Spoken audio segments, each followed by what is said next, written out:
This week we hang 10 with the Easy Rider as we discuss the 1996 action masterpiece, Escape from L.A.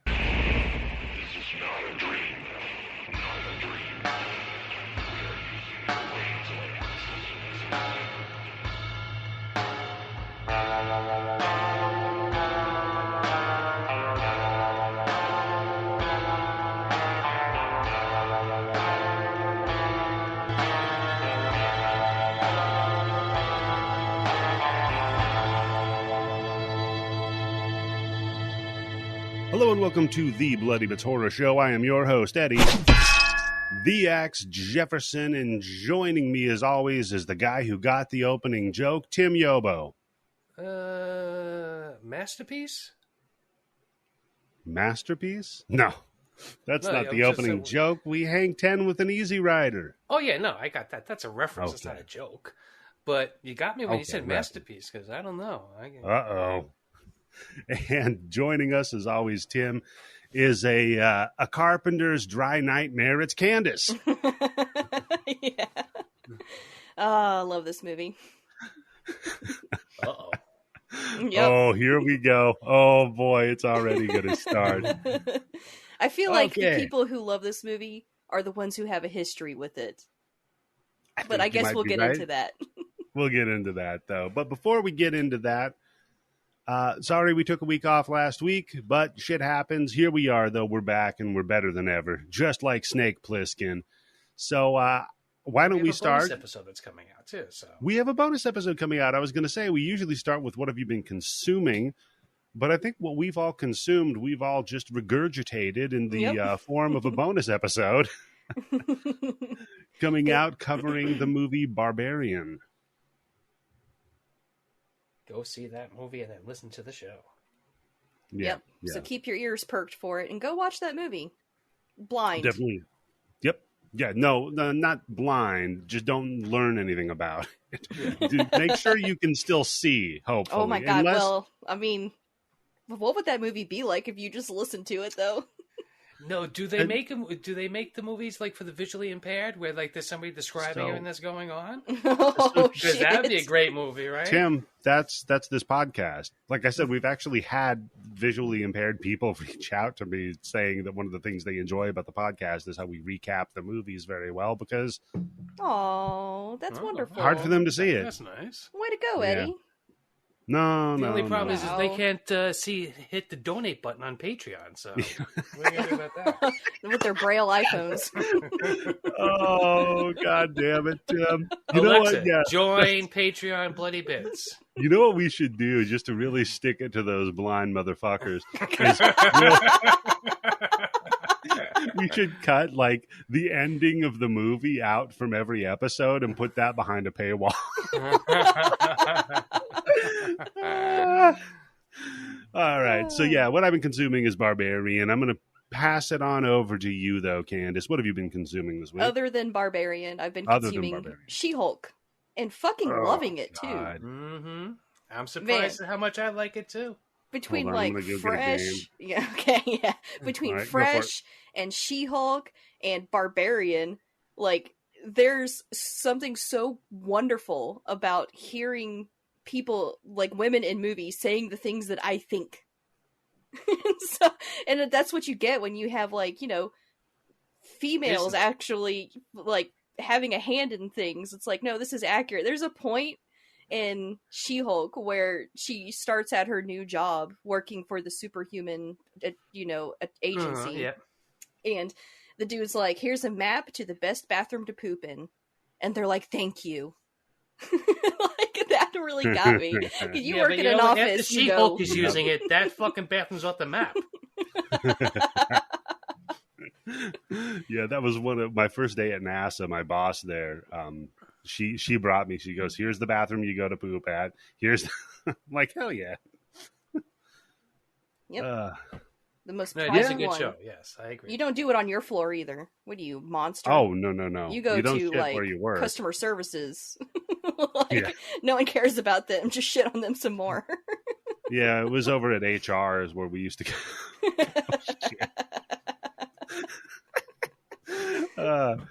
All right, so She-Hulk. Cool. It's a great show. I don't know why everybody's so bitchy about it. I think it's very I know funny. why everybody's bitchy about it. Well, God forbid. Why is that? Because women are doing things? Yeah. That's it. Yeah. That's everybody on the internet. That's all people bitch about. That black mermaids, black fucking dwarves. Yeah, the Tolkien shit is fucking stupid. The being pissed off at Rings of Power. Yeah. I don't want to see black people in my fucking Hobbit show. Although the Little Mermaid thing, it wasn't like the thing that threw me off when I was just like reading something was I read it as Halle Berry is Little Mermaid. I was like, what the fuck? That's what I saw. Candice, I swear to God, when I saw that, I'm like, what the fuck did they do to her face? First of all, I'm like, are they de-aging her? What the hell? Is she like 60 years old now? Like, what the fuck? I'm like, I know she still looks good, but she looks good in John Wick 3, but come on. The Little Mermaid? No, come to find out it was like Halle Barrett is her name or something. Halle Bailey is her name. Yeah, Bailey. When you first glanced at it, I thought it was Halle Berry. And I was like, what the fuck? You know, the internet has really exploded with the fucking Black Mermaid, so... Yeah, people are stupid. Oh my god, it's a fucking mermaid. Why do you care? I don't. I don't fucking care. But it's very amusing seeing people get so up in arms about something so stupid. It's just a bunch of... what it is it's old white people who are terrified that they're not going to be in the majority anymore. And someone brought up a good point about that. They're like, why are you scared of being a minority? Is it maybe because minorities are treated differently? No, Candice, here's what it is. They think that they're going to get treated the way that they have treated every other minority for the last 300, 400, or 1,000 years? That's why they're so fucking afraid. They think that their culture is going to be completely erased because the thing is, preserve our culture. What the fuck does that mean? What culture? Yeah. Show me white culture. Who did they cast as Sebastian, the Caribbean lobster? I have no idea. I don't fucking care. I'm not going to watch it. If that would have been a white person, make him a white guy, and they're really going to go crazy. You know, I had a thought when all this controversy was happening. I was like, what if they made a black Michael Myers?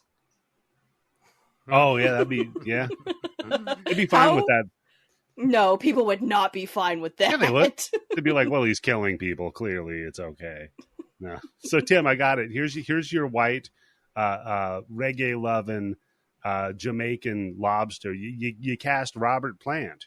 Jack Black. Remember when they did Dire Maker? They fucking tried to make a reggae song for Led Zeppelin? Yeah. Oh, boy. Piece of shit. Yeah, it is Robert Plant. That'd be perfect. They're like, we ripped off black people with jazz and the blues. Where else can we rip off some of their music? Oh, Sebastian from Little Mermaid, yeah. No, I would say you give that to Chris Pratt. Oh yeah. Hey, that's a good point. Then that's how you blow all their minds. Put Chris Pratt in that movie, and then they have to go see it. That's a good point. Are Italians pissed off he's going to be Mario? Oh, well, people are just pissed off because... Yeah. It's not, what's his face? Oh my god. Who is the guy who does Mario's voice? I know you know, Eddie. His name is Chucky? No, his name is Chucky Manitoba. Charlie Martinet. Charlie Martinet, yeah. See, what's fun to do is when people can't think of something, you say something close to it. When I agree with them, I'm pissed about that, but, you know. Who's going to go see that movie? No, you know what? I have no interest in that movie. Oh, wait, Chris Pratt's doing the voice? Let's Mario. Right? Yeah. I wasn't going to see it until I heard Chris Pratt was in it. He said Chris Pratt said that he was doing a bunch of research for Mario, and I was like, what fucking research? What the fuck? Playing games? He was doing mushrooms and stomping on turtles. It's a me. No, but for real, look, like I said, I think I mentioned this before, I completely disagree with all his political and religious beliefs and everything like that, but dude is getting overexposed, right? He is. I mean, it can't be good for your career, because didn't that kind of happen to The Rock at one point, too, where it was just like every other fucking movie The Rock was either starring in or he was in it? That also happened to Statham, too, remember? Yeah, he was that's in right. Fucking They everything. run him into the ground. Oh, damn. Javier Bardem's going to be King Triton. Huh. Oh, man, that's where I got to draw the line. Oh, Daveed Diggs is going to be Sebastian. Daveed Diggs? Yeah, he's Thomas Jefferson in Hamilton. Oh, he's going to be good. Now I want to see it. Wow, that movie's I don't really know. trying to piss off every white person. That's good. I saw a thing where somebody said on Twitter, it's like, all the redhead girls who grew up and they had somebody they could identify with. And I'm like, Oh, I shut the bet you fuck there's up. a lot more black girls growing up in America than there are redhead girls. Fucking That's true. redheads. Dude, redheads need to get over their shit. They don't need representation. They need hair dye. No, So, Tim. I like red hair, except for guys. Guys should never have red hair. Exactly. My Redhead hair is going to ladies. have red highlights in like 2 weeks. Oh, Calls God, in you're 2 doing weeks, that thing, huh? Yep, doing that thing. I wanted to change. You going to wear a lot of green? Because you're already the height of a leprechaun. That's fucking perfect. Oh, you should go as leprechaun for Halloween. No, Candice. Ken, you know what? No, Oh, Candice can go as shit. the orphan. Esther, Oh, man. Which is, I just saw that movie. I watched that movie last night. did you like it? Oh yeah, what a fucking twist, huh? Yeah, I loved it. So, Tim, you've been consuming The Orphan. What else have you been consuming, my friend? Well, of course, like we said, Barbarian, and Mhm. since Candice has made the deal to watch the first 2 seasons of Breaking Bad to get another Twilight movie in, I started watching it again, Mhm. and I'm already up to season 4. I think episode like 8 or 9. Yeah, it goes by at a breeze, doesn't it, Tim? It's, No. Candice, look, It I does know, not go I know by. right now you're not in a good place, okay? But trust us. I mean, everyone keeps Trust fucking saying that, and I'm saying that if something's good, it should be good from the beginning. I shouldn't have to sit through 2 fucking seasons before something gets good.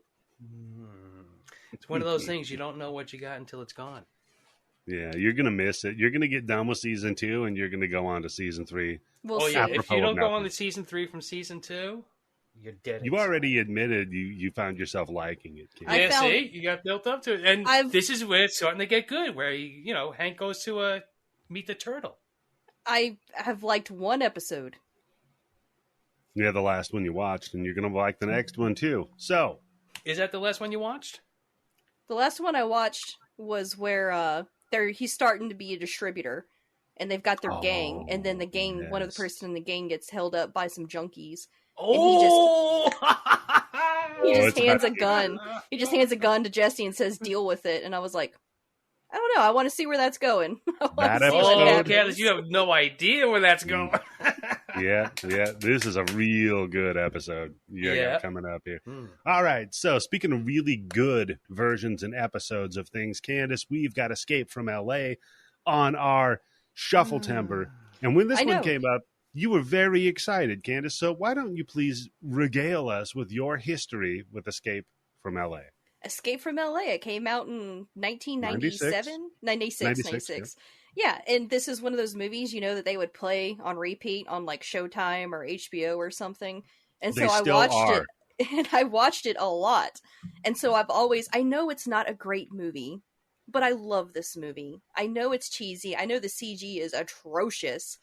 I know it's completely ridiculous, but I have so much love for the character of Snake Plissken.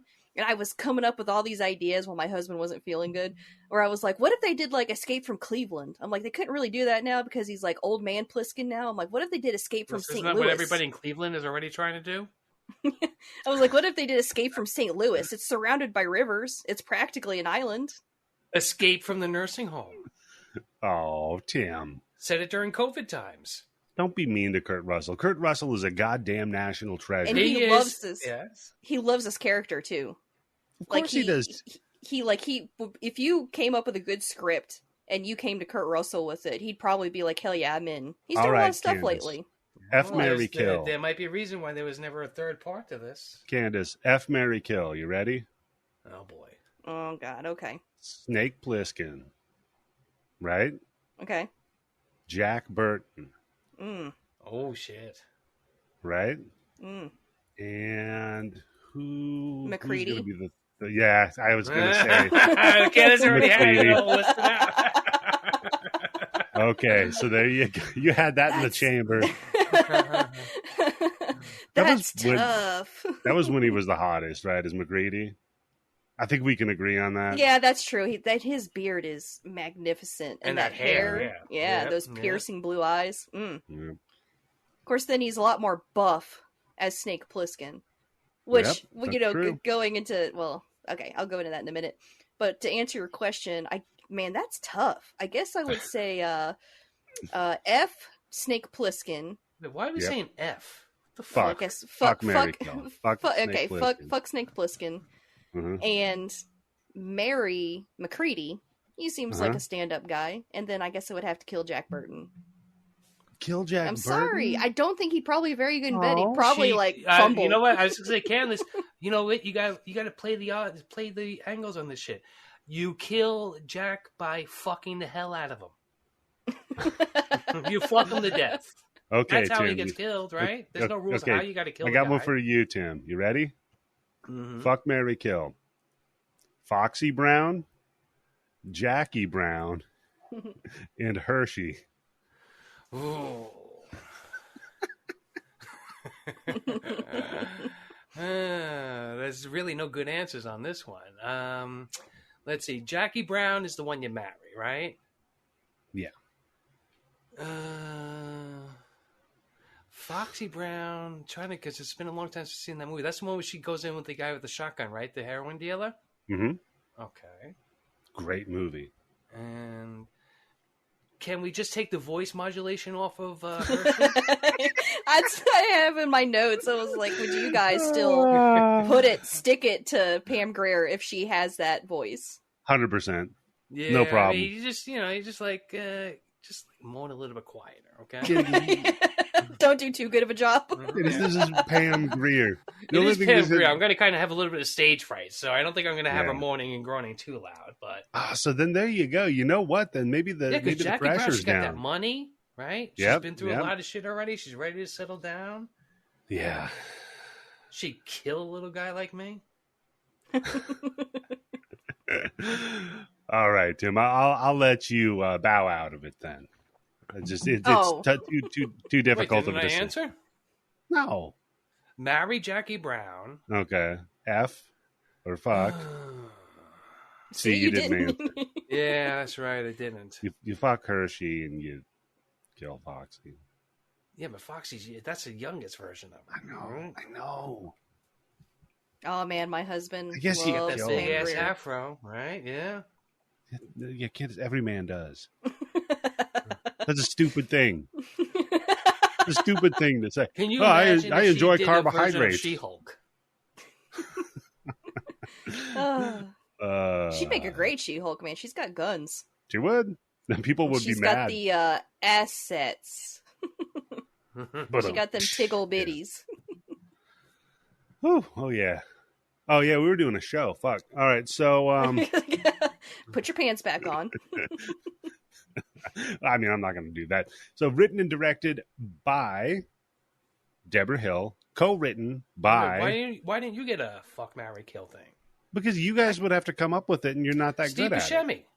Steve Buscemi from. Come on, give me three of them. Let's see, from Fargo. Okay, Fargo. Steve Buscemi from. Help me out here, Candice. What's another Steve Buscemi movie? You guys are so bad at this. Reservoir Dogs. No. Or Steve Buscemi from Con Air. Con Air is Big the Lebowski. Answer. What? Yeah, that's right. Yes. Donnie. Okay, so this is easy. F Donnie, because he's going to die anyway. You don't have to kill him. And at least you could send him out with a smile on his face. You marry Buscemi from Reservoir Dogs because he's the only guy that makes it out of there alive. And he's the fucking most intelligent one with his Tim Yobo-like rant on tipping. And kill him from Fargo. Man, I was trying to think of like women you find attractive, Eddie, but you don't really horn dog over stars like me and Tim do. I don't really, and I also have weird. Because his wife listens to the show a lot more than. No, she doesn't actually. Wife, right? And even if she did, that wouldn't stop me. No, I don't know. I guess I have just a little more class than you guys. Yeah, that's probably true. We're just more honest. I'll be honest with you. I had a thing for Fairuza Balk from The Craft. That's so weird. A lot of guys did, and I'm like, why? She's jacked up. Crazy, fucking insane. Tim, you know what I'm talking about. Is that the one that's in History X? Yes. Yeah, you like crazy pussy. Yeah. You like crazy pussy that looks like it hasn't douched in 3 months. Yeah. Ugh. Yeah. Yeah. It's Hey, all no- that girl with the nothing smelly wrong with pussy. that. See, that you didn't know it then. You ran out of the house, but See, here's stuck the with it. thing. That's why he ran out of the house and threw up, because it awoke something in him. He had a revelation. No, you see, you guys just aren't ready for my takes. So, Candice, or Tim, what's your history with Escape from LA? I love the original. I've seen the original at least like 20, 30 times. I saw it in the movie theaters when it came out. I think I was like 12 or 13. So Hell that's a yeah. great Phenomenal. age to see that movie, right? Oh, yeah. That had to hit you just right. And then I remember, I don't think I saw this in the movie theaters. I remember renting it when it came out and just like, No, what thank you. the fuck? Yeah. Not my Snake. This is one of those movies that go more into my history. I have a lot of history with this and Escape from New York. As an adult now, I get drunk on the weekends, and oftentimes I'll put on Escape from New York, start drinking, so I'm enjoying it, and then I'm usually passed out by the end of Escape from LA. So. Hell yeah. That's how you enjoy Escape from LA, passed out. Drunk. Yeah. I'm usually quite wasted by the time That's a good I'm one. halfway through Escape from LA, so it's probably one of the reasons I have such fond memories of it. It's a good one drunk, man. I'll tell you that. You know what, though? So I'll get into my history. I saw it when it came out in a drive-in movie theater. Yeah. Okay. Fucking crazy. And loved it back then. It was like infinitely quotable, of course. Oh, yeah. Welcome to the human race. The stupidest Kurt quote. Russell wrote that. He wrote the ending to this. I know. The best part of it is the ending. It's true. So yeah, watched the shit out of it, loved it, and then grew up a little bit. Watched it again, was like, this isn't really the strongest of Carpenter's No, entries. it's not. Oh, it's in his top 3 of worst movies ever. Into the oeuvre. Carpenter loves this movie, Tim. I love They've this interviewed movie. him. They've asked him about it. They're like, "So, Escape You know from what? LA." I love the smell of my farts. That doesn't mean everybody else is going to love them, right? They were all like, "So it wasn't very successful," and he's like, "That's okay. None of my movies are. Just give it a few years." Oh, speaking of the ending of the movie, What? like when I was looking at the IMDb, Mhm. there was the FAQ part, like oh no! the frequently asked questions. Someone put, "Isn't Snake Plissken's actions at the end selfish and illogical?" And I was like, "Do you not fucking know Snake Plissken?" It's like Do you someone get clearly missed the fucking movie. You get the character is basically a cartoon. Like, what the fuck are you talking That's about? selfish. Oh man! All Yeah, right, so he's the ultimate nihilist. He does not give a fuck about anyone or anything. he's the ultimate edgelord. It's great. So Oh, also, I was going to. I mean, like I said, I have a lot of history with the character of Snake Plissken. There was this dude that I dated for a while. You remember? Does he look like Snake, or he just his nickname was Snake? Well, he was. You remember I said like my most hated ex, my most toxic relationship. Yeah. This is that guy, and this was our courtship. And he was arguing with me because this was like 2004, so there was no like Googling stuff to like resolve you must have loved arguments. that Candice. Nobody could prove you were wrong. Well, he wouldn't back down when I would stand my ground, and so I was like, no, Snake Plissken obviously was an inspiration for Metal Gear Solid. yeah, Obviously, for Solid Snake. Clearly, he yeah. looks like him, sounds like him, acts like him. And he's Is like, equipped no. He's like like, him. there's no way Hideo Kojima was inspired by Escape from New York. I'm like, you're fucking stupid. Yes, he was. So long we argued about this. Years into our relationship, our on-again, off-again relationship, argued about this. Fucking finally, I Googled it when I could. And I was like, you motherfucker, I was right. And it doesn't matter. That's like 12 years after you broke up and haven't seen him again. You actually hired a private investigator to track him down. Just so you can like, look, Google Snake Plissken, motherfucker. Do it. No, it's bad. It's bad when you have two know-it-alls who won't back down from an argument. I wonder why it didn't work out. See, the internet could have solved that relationship. That relationship would have been over right then, that night. Oh my god, we also right? argued for weeks over what constitutes a pair, a few, or several. Where does that line end for numbers? 2, 3, is and then 2. more than 5. Few is 3, and several. That's is, what I said. He was 4 or arguing with me and arguing with me. I mean, I didn't talk to him for like a few days because I was so mad about it. You mean 3 days? Was it a few days or several? That's how you should have told it, Candice. You know what? You're not going to have any pussy for a few days. I was so mad. Oh my god! You remember the fucking Tim? Do you remember having the energy to get into these arguments with a broad? Yes, but as I got older, I learned just don't waste the time. Another good thing to come out of it. Right? Another one was, when was the technical fall of the Roman Empire? When did the Roman Empire fall? That was what the fuck? What does that mean technically? Oh. Was it when the city of Rome was sacked for the first time, or was it when the Byzantine Empire, which was the remnants of the Roman Empire, when that fell? You hear that silence right there? Yeah. You hear that, Candice? That's the sound of other couples fucking in the other room. No, that's the sound of people clicking unsubscribe. That's what that is. Fucking who cares? I do, goddammit. You're These, trying to ways of getting out of fucking each other on a Friday night. Oh my god, yeah, for real. Great sex. You know what? I'll give you that. You have a nice argument, and the amount of fighting that happens, Yeah. All right. Okay, I'll give you that two one. of them banging out and being like 1302. No. Yeah. 1302. So the moral of the story is, I was right, and Solid Snake was inspired by Snake Plissken. The moral of for the real, story that's a crazy ass fucking thing. That's how the fuck can you see the two of them and not think? Oh, I know. Yeah. Eye patch, What an idiot. hair color, clothes, The mullet. Equipped voice, with even cigarettes back in the that old he days uses is at the playing- end of the fucking thing to. Plus, yeah, in come Metal on. Gear Solid 2, his code name is Plisken Iroquois. Yeah, that's Yeah. true. So you could have just Oh, solved the whole Candice. argument by just popping in Metal Gear Solid 2, Candice? So, Candice, here's what we got to do. We've got to have another escape from, and it's going to start with Kurt Russell, but then Oh, about no. 20 minutes into it, he gets replaced with Raiden. No. And who do we have play He gets Raiden? executive Who'd be- decisioned? Chris Oh, Pratt. Chris Pratt plays Pratt Raiden. is Chris Raiden. Pratt. Yeah. That's it. From now on, anytime. You know what? Let's put Chris Pratt as a Little Mermaid and see how many people just stop bitching about it. Yeah, that's a good idea, Tim. I want to see him in a shell bikini. I do. He has to have the bikini. Yep. I don't want to see his nips. Me either. Do I fish have get the nipples? feeling I that don't because he had done like HGH or something so he could get in the shape he's in, he's probably got something weird that happened to his nipples. His nipples are the size of, like, teacup saucers.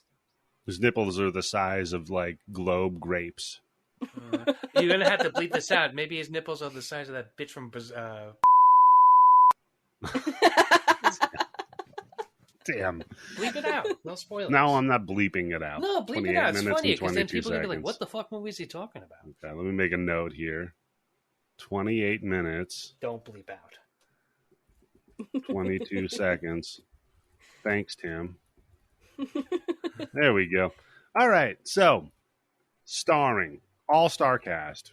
Oh, yes. Mm-hmm. Kurt Russell, of course, is Snake, America's bloody greatest buddy now? treasure. I guess he's not, which is surprising. No, he isn't the bloody buddy yet. We haven't covered the thing. Mm. Wow. How I the know. fuck have we not done the thing? It just hasn't come up yet. Every time that we pick our favorites, I pick one of my less obvious choices. The Well, Thing I is my always- number one movie of all time. Yeah. I mean, I always try to pick less obvious movies when I can, because everybody's covered the big, like, Halloween. Everybody's covered Halloween. But there's reasons why everybody's covered those movies is because those are fucking touchstone movies that everybody fucking... Even if you don't like horror movies, there's a good chance that you like the thing. Or at least you know about the thing. We should right? do a month of all the big ones. You know what I mean? There's quite a few of those big ones I don't like. Yeah. The big dicked month is what we'll call it, because hard dicked is actiony. Well, we'll do the big dicked month, and it'll be all the big movies. And some of them Candice doesn't like, much like penises. She's not a big fan. So never saw one that she liked. Yeah, that's Just true. argue with it. Just argue with penises. So then you're cooking the cock. So then we've got Steve Buscemi, of course, as Map to the Stars Eddie. Again, the besmirching of Eddies. You should have all introduced across our yourself great as country. Map to the Stars, Eddie. Yeah. I'm surprised you didn't. You know what, I should have. I'll go back and edit that in, right, Tim? Make a note. Yeah. Then we've got Stacy Keach as Commander Malloy. Stacy Keach, love him. Also not a bloody buddy, but if you listen to the Mustachioed Podcastio, where we covered Up in Smoke, technically I talked about him there. Yeah, that dude had a fucking crazy-ass career, huh? He really has, yeah. Remember he was in that show Titus with that shitty comedian Christopher Titus? Oh, that's right. He played the father, right? Yep. And also American History X, to bring it back to Fairuza Balk. Wow, that's right. Look at that. Small white power world, huh? Small white power world. Now, how do I dovetail White Power World into Pam Grier as Hershey LaPalmas? Well, she would kill everybody in the White Power She would kill world. them all. Yeah, absolutely, absolutely. Peter Fonda in the weirdest fucking role. As a bloody buddy. Bloody buddy Peter Fonda, of all the people in this movie to be a bloody buddy. Of all the people, yeah. And you know what? Ironically. That's right. Race with the Devil. Holy fucking shit, that's right. That's crazy. Right. That out of everybody in this movie, he's the fucking only buddy. Especially out of fucking Bruce Campbell. Oh, wait, he is a bloody buddy because we did Evil Dead 2. Oh, we did Evil Dead 2. That's right. Okay, so technically, Bruce Campbell's in this movie? Tim, he's the Surgeon General. Holy fucking shit. Holy fucking shit. Because I didn't pay attention to the title, the credits. And I'm looking at that guy and I'm like, what the fuck kind of chin is that guy got? I'm like, they really had to fucking put some makeup on to get that fucking chin. No, I'm like, Tim. You just answered my question. That's why he got the part. They only had to do the cheeks. Yep. And so we've also got Breckin Meyer played one of the surfers in here. I just wanted to point that out. Robert Carradine was a skinhead. These are all just kind of like walk-on roles. Yeah, I wanted to point I got a day in Hollywood. I'm not doing anything. I'll be in a John Carr.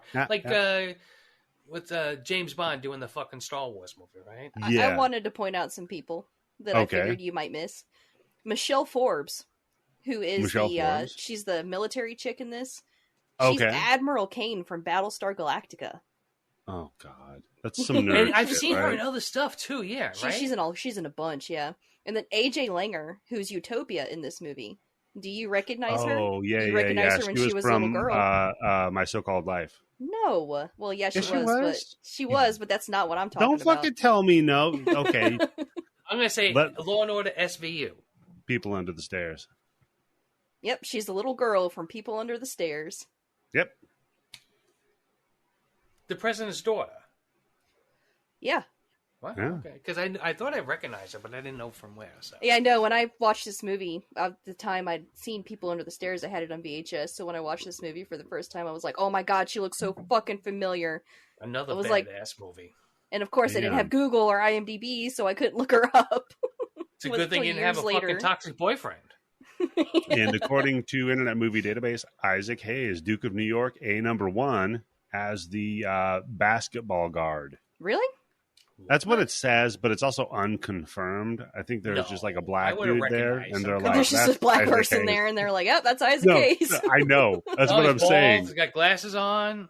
Yeah, that's what I'm saying. Seriously, if you go on Internet Movie Database, it's like, "Oh, he was the guard at the basketball court." I'm like, I don't think so. I would have recognized Isaac Hayes. Can anybody just do shit on that? Yeah. Okay, yeah. That's There was a guy that ran Tim Yobo in these movies. There was a guy that ran a podcast that had like one credit on some shit on Internet Movie Database. And on his podcast, he mentioned that he knew the guy that was the voice of Buck the dog on Married with Children. So I edited his Internet Movie Database to say under his trivia, knew the guy that was the voice of Buck the dog on Married with Children. This is the stupidest fucking fact. Somebody's going to win a bar bet off of you, Eddie. Yeah, that's true. See, Candice, a future Candice will be arguing with their worst relationship ever about whether or not Mike Mitchell knew the voice maybe of Buck that's the one dog. thing that the internet is going to do right, because now women will be able to get out of those relationships a lot quicker when I they don't just think like that's true. bing, bing, bing, bing, bing, and then, I'm right, wait, I'm right, I'm here's right. the actual answer. Yeah, I won a bet because of looking up stuff, because someone was like, "Oh, Guillermo del Toro did The Orphanage," and I'm like, "No, he didn't." I'm like, "He did. He produced it. He didn't direct it." And the dude was like, "No, he did," and I'm like, "No, he fucking didn't." And he looked it up, and he was like, "Damn, you're right." He's like, "Let me buy you a drink." I was like, "Ah, fuck yeah!" Oh my god, Candice! That's like the thing with I was just watching Seinfeld the other day, and Elaine had to go on a date with a guy because he bet her that Dustin Hoffman played Luke Skywalker, and if he was wrong, he would take her out to dinner, and if she was right, so that's a trick. Yeah. Oh, That's a good trick. That's the old fuck me if I'm wrong, but your name is Gertrude. Damn it! Thought I had coerced him. Never mind. All right, so here we go.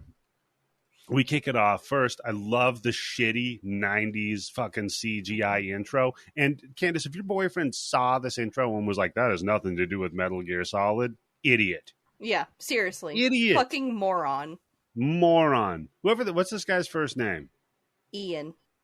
Ian. What's his last name? I'm not going to say his last What's name. his phone number? What's his date of birth? Docs that cocksucker. Social. No. So, yeah, total I bet you shitty. Candice knows his social security number. Oh! I was trying to think. I was like, I wrote his application to grad school. So Candice, I was gonna say, he's one of these motherfuckers who's like, bitch, you don't know anything. You don't know what the fuck you're talking about. Fill out these forms for me. Do this for me. Do this Take for care me. of this for me. Yeah. All right. Yeah. Motherfucker went to grad school because of me. Oh God, I'm so angry. I'm still angry. Oh, buddy. Wow. It's amazing. Forget how the movie. Let's just talk about this relationship. What's he doing now, Candice? What's he doing for a living now? I have no fucking clue. Hopefully he's, homeless in a gutter somewhere. Maybe he owns a lot of money in the student loans. Maybe, hopefully he lives in... because his fucking daddy paid for everything. Oh, here we go. Oh, shit. Remember the ex that paid for the Europe trip? Yeah. Candice, you're lucky. You meet a lot of fucking rich guys. Not nice guys, but you meet a lot of rich guys. And then you got married to your husband. Candice is like, I had enough of the rich guys. Yeah, you get your belly full. You're like, I'm ready to settle down. You're like, all right, I'm ready to be the one in control of the relationship. So then we cut to future LA, the city of sin, when a massive earthquake has separated LA from the rest of the country, and a new for-life precedent has made living in LA, well, it's a penal colony with walls that separate it. So there's walls and water, right? Mm-hmm. And then there's a big... This is literally the same story as Escape from New York. It is. Anyhow. Mm-hmm. Then I we said send... you could do it with St. Louis. Same geographical situation. I mean, you could do it with anywhere if you just make up an earthquake that separated it from the rest of America. Provided it isn't landlocked entirely, you're fine. Escape from Miami. Escape from Alaska. The entire country is a penal colony. Yep. Isn't it? Country. Isn't Alaska state. America's Australia? Yeah. So I just said... basically what it is, because they send all the undesirables there. Isn't this just what Florida is now? No, that's true. Just Can you without be Muslim in Florida? No. Okay, so Florida is what the rest of America is in this movie. If you're not white, straight, no. Christian, I think if Ron DeSantis wins the nomination and then becomes president, I think this is the America that we're going to get. That's true. Yeah, that's the direction they're taking it. So now there's a federal, United States police force, right? That has captured our hero, Snake. And he's up on 27 drummed up moral charges. So we find out that now if you commit moral crimes, then you get sent to this penal colony. Yeah, if you're not And- Christian, if you're not white, if you're not straight. Yeah, if you smoke, if you drink, if you eat red meat, Well, yada yeah, yada. what branch of Christianity is this, right? Because everybody always thinks how great it is. Is like if we became, theocracy and religion ruled the day and the Bible, but which group, which fragment? Yeah, because you got a lot of different types of Christians, right? Mormon. Maybe Mormon. Well, no, because then you can have a lot of women. Well, but then you have to be married to them. You have to be married to them, and you can't smoke, you can't drink, you can't drink caffeine. Yeah, that's how true. How the hell am I supposed to take care of 3 fucking wives if I can't have caffeine?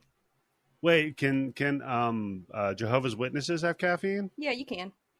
Can they have 3 wives? What about Seventh-day Adventists? Can they? I have no fucking clue. They're fun. They're just like, it's actually Saturday. What? Like, all right, well, that's Seventh-day Adventists. Oh, that the Sabbath is on Saturday? The Sabbath is a Saturday and not a Jehovah's Sunday. Witnesses know that because it's the 7th day. Yeah. Yeah. I mean, it's just a fact. It's not an opinion. It seemed to me that if God was real, he'd really such... fucking lay down what day you're supposed to pray to him. There's no such thing as a Sabbath. That's not a fact, Candice. Well, no, what the Sabbath is there's doctrine about that in the Bible and in the Torah, and it tells you what day it is. It's the 7th day, and that's Saturday.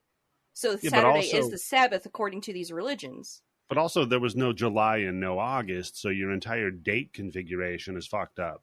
No, but there's okay.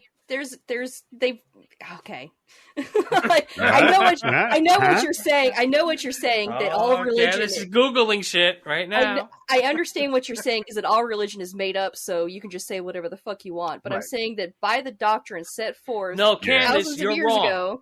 You are wrong. Not all religion is made up. All the religion is made up except for mine.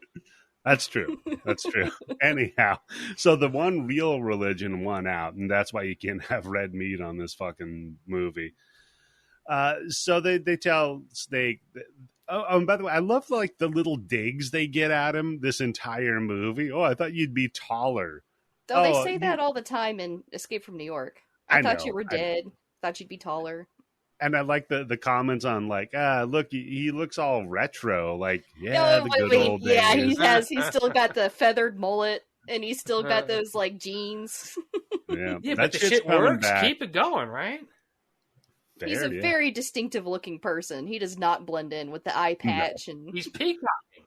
He doesn't even need that fucking eye patch again, right? So Tim, you're saying Snake was the original pickup artist? Maybe. Right? Come on. With that voice, too. So you got to lean in real close to hear what he's saying. Yeah. Call me Snake. Call me Snake. Yeah. Fucking great. Oh, so man. I have the soundtrack pulled up. Some of the music in this. Oh. I was like, this is a step back in time. Let me give you some of the bands that are on the soundtrack to Escape from LA. I'll tell you. Okay, first, before you do this, Candice, guess the one that the track came on, and I was like, hell yeah. Tool. Yep. I love Tool. Anyhow, go on. Okay, Stabbing Westward. Cannot get much more 90s than that. White Zombie. Toadies. Butthole Surfers. Yeah, they were pretty good. Sugar Ray, actually. What? So this is old Sugar Ray. Okay. So every morning, my girlfriend wakes up in her bed made a Halo. Tim. Oh, well, actually, Tim, the very first album by Sugar Ray was a punk album. Yep. And they did one fucked B-side that was like what Sugar Ray became. That's what made them hit. So it's a Red Hot Chili Pepper situation. Exactly, yeah. Okay, going on. Gravity Kills. Tori Amos. Oh, okay, good.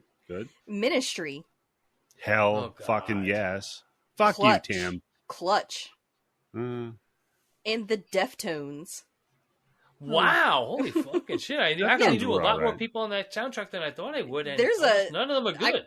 I kind of want this soundtrack, man. This is a fucking step back in time on this soundtrack. Man. Now, I will say this, hands down, the best soundtrack ever is the soundtrack to The Crow. Can't beat that soundtrack. The Crow City of Angels had a really good soundtrack, too. Crow was pretty good. I mean, if you like your 90s alternative, yeah, totally. Another decent one was Lost Highway. Oh, yeah, that's great. Very good soundtrack. Scream. All the Scream movies had great soundtracks, too. Yep. Except for all the weird experimental jazz tracks. Oh, yeah. Lost Highway. I would always skip past those. Yeah. Like, put Marilyn Manson on. We'll just get past this.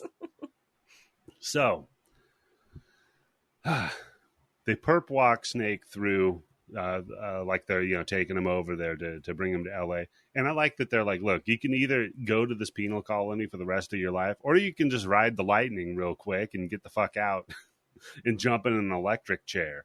And you just see two dudes just getting fucking zapped in an electric chair. So they're like, all right, Snake, look, here's the deal, man. We need you to do a mission for us, but hold on a second. They pop the Sony mini disc into the little player. Yeah, they have UDs. Oh my god! Yep. Yeah. And we find out that the president's daughter, Utopia, stole a prototype, is what they say. Then she hijacked Air Force 3, because it's the future, to overthrow her dad and force America to open up its borders and let all of the third world countries in. Clearly, that's a problem because the Republicans won. Yeah. Yeah. It's amazing how times have changed, right? We don't have to do that worrying shit anymore, right? Yeah. Immigrants are no longer a problem. And I just have like, oh, okay, so...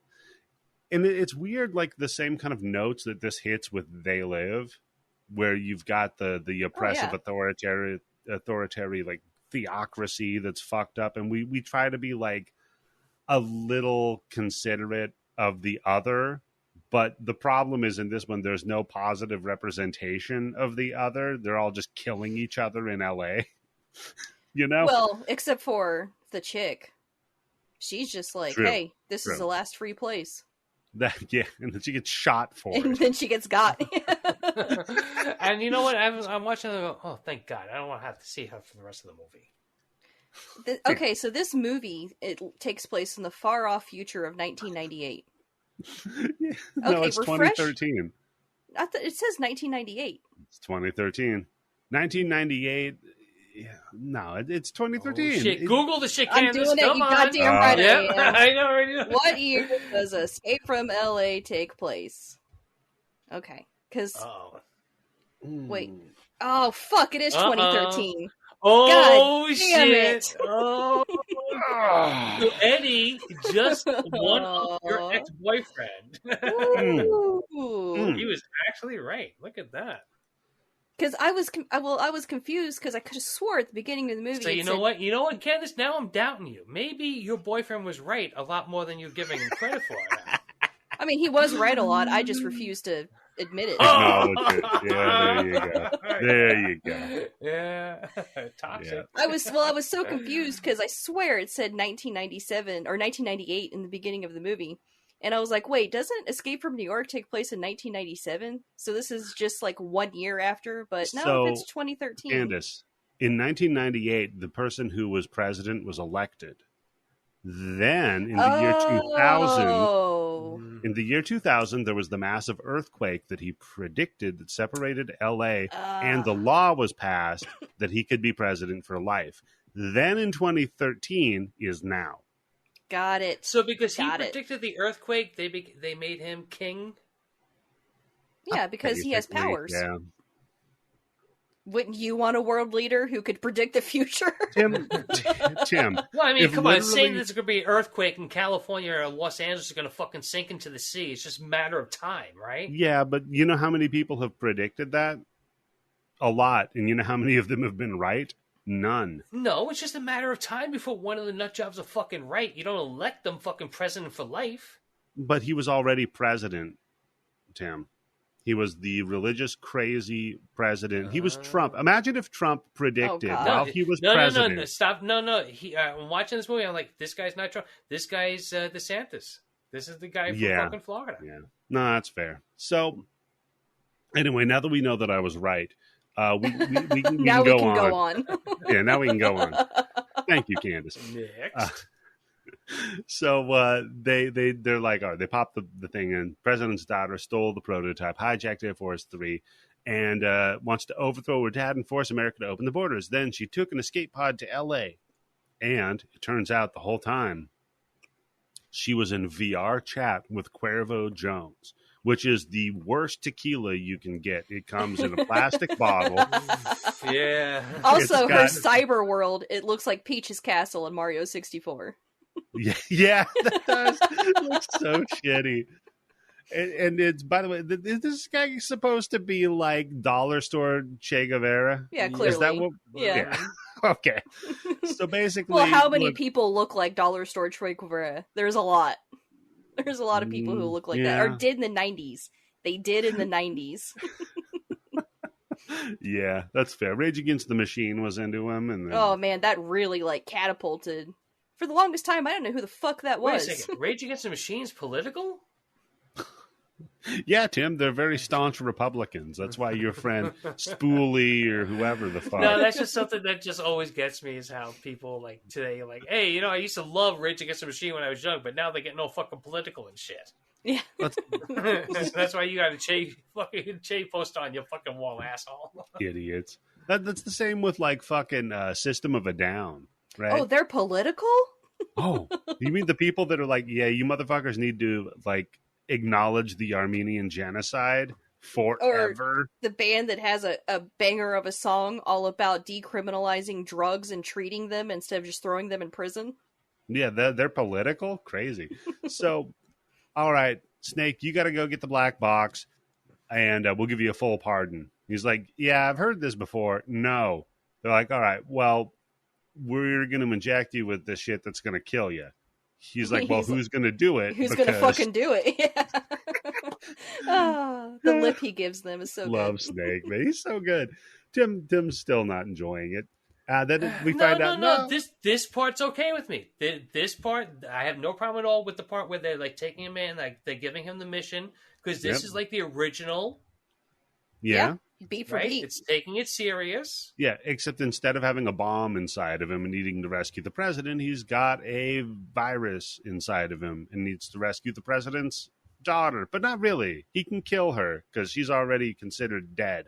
He just needs to get that prototype. He just needs to get that black box. That's it. So they kid him out. They go through the whole like James Bond scene. Yeah. And they're like, here's a gun. And he's like, cool, I'm going to kill everyone. Nah, they're all holograms. Yeah. Put a pin in that. Yeah. Put a pin in. He does this a few times before he even makes it to LA. He tries to kill them so many times. Yeah, this is his entire personality. This isn't just like a one-off. Selfish to me, coming up like yeah, that, right? Illogical. Yeah, why would he ever behave in such a way?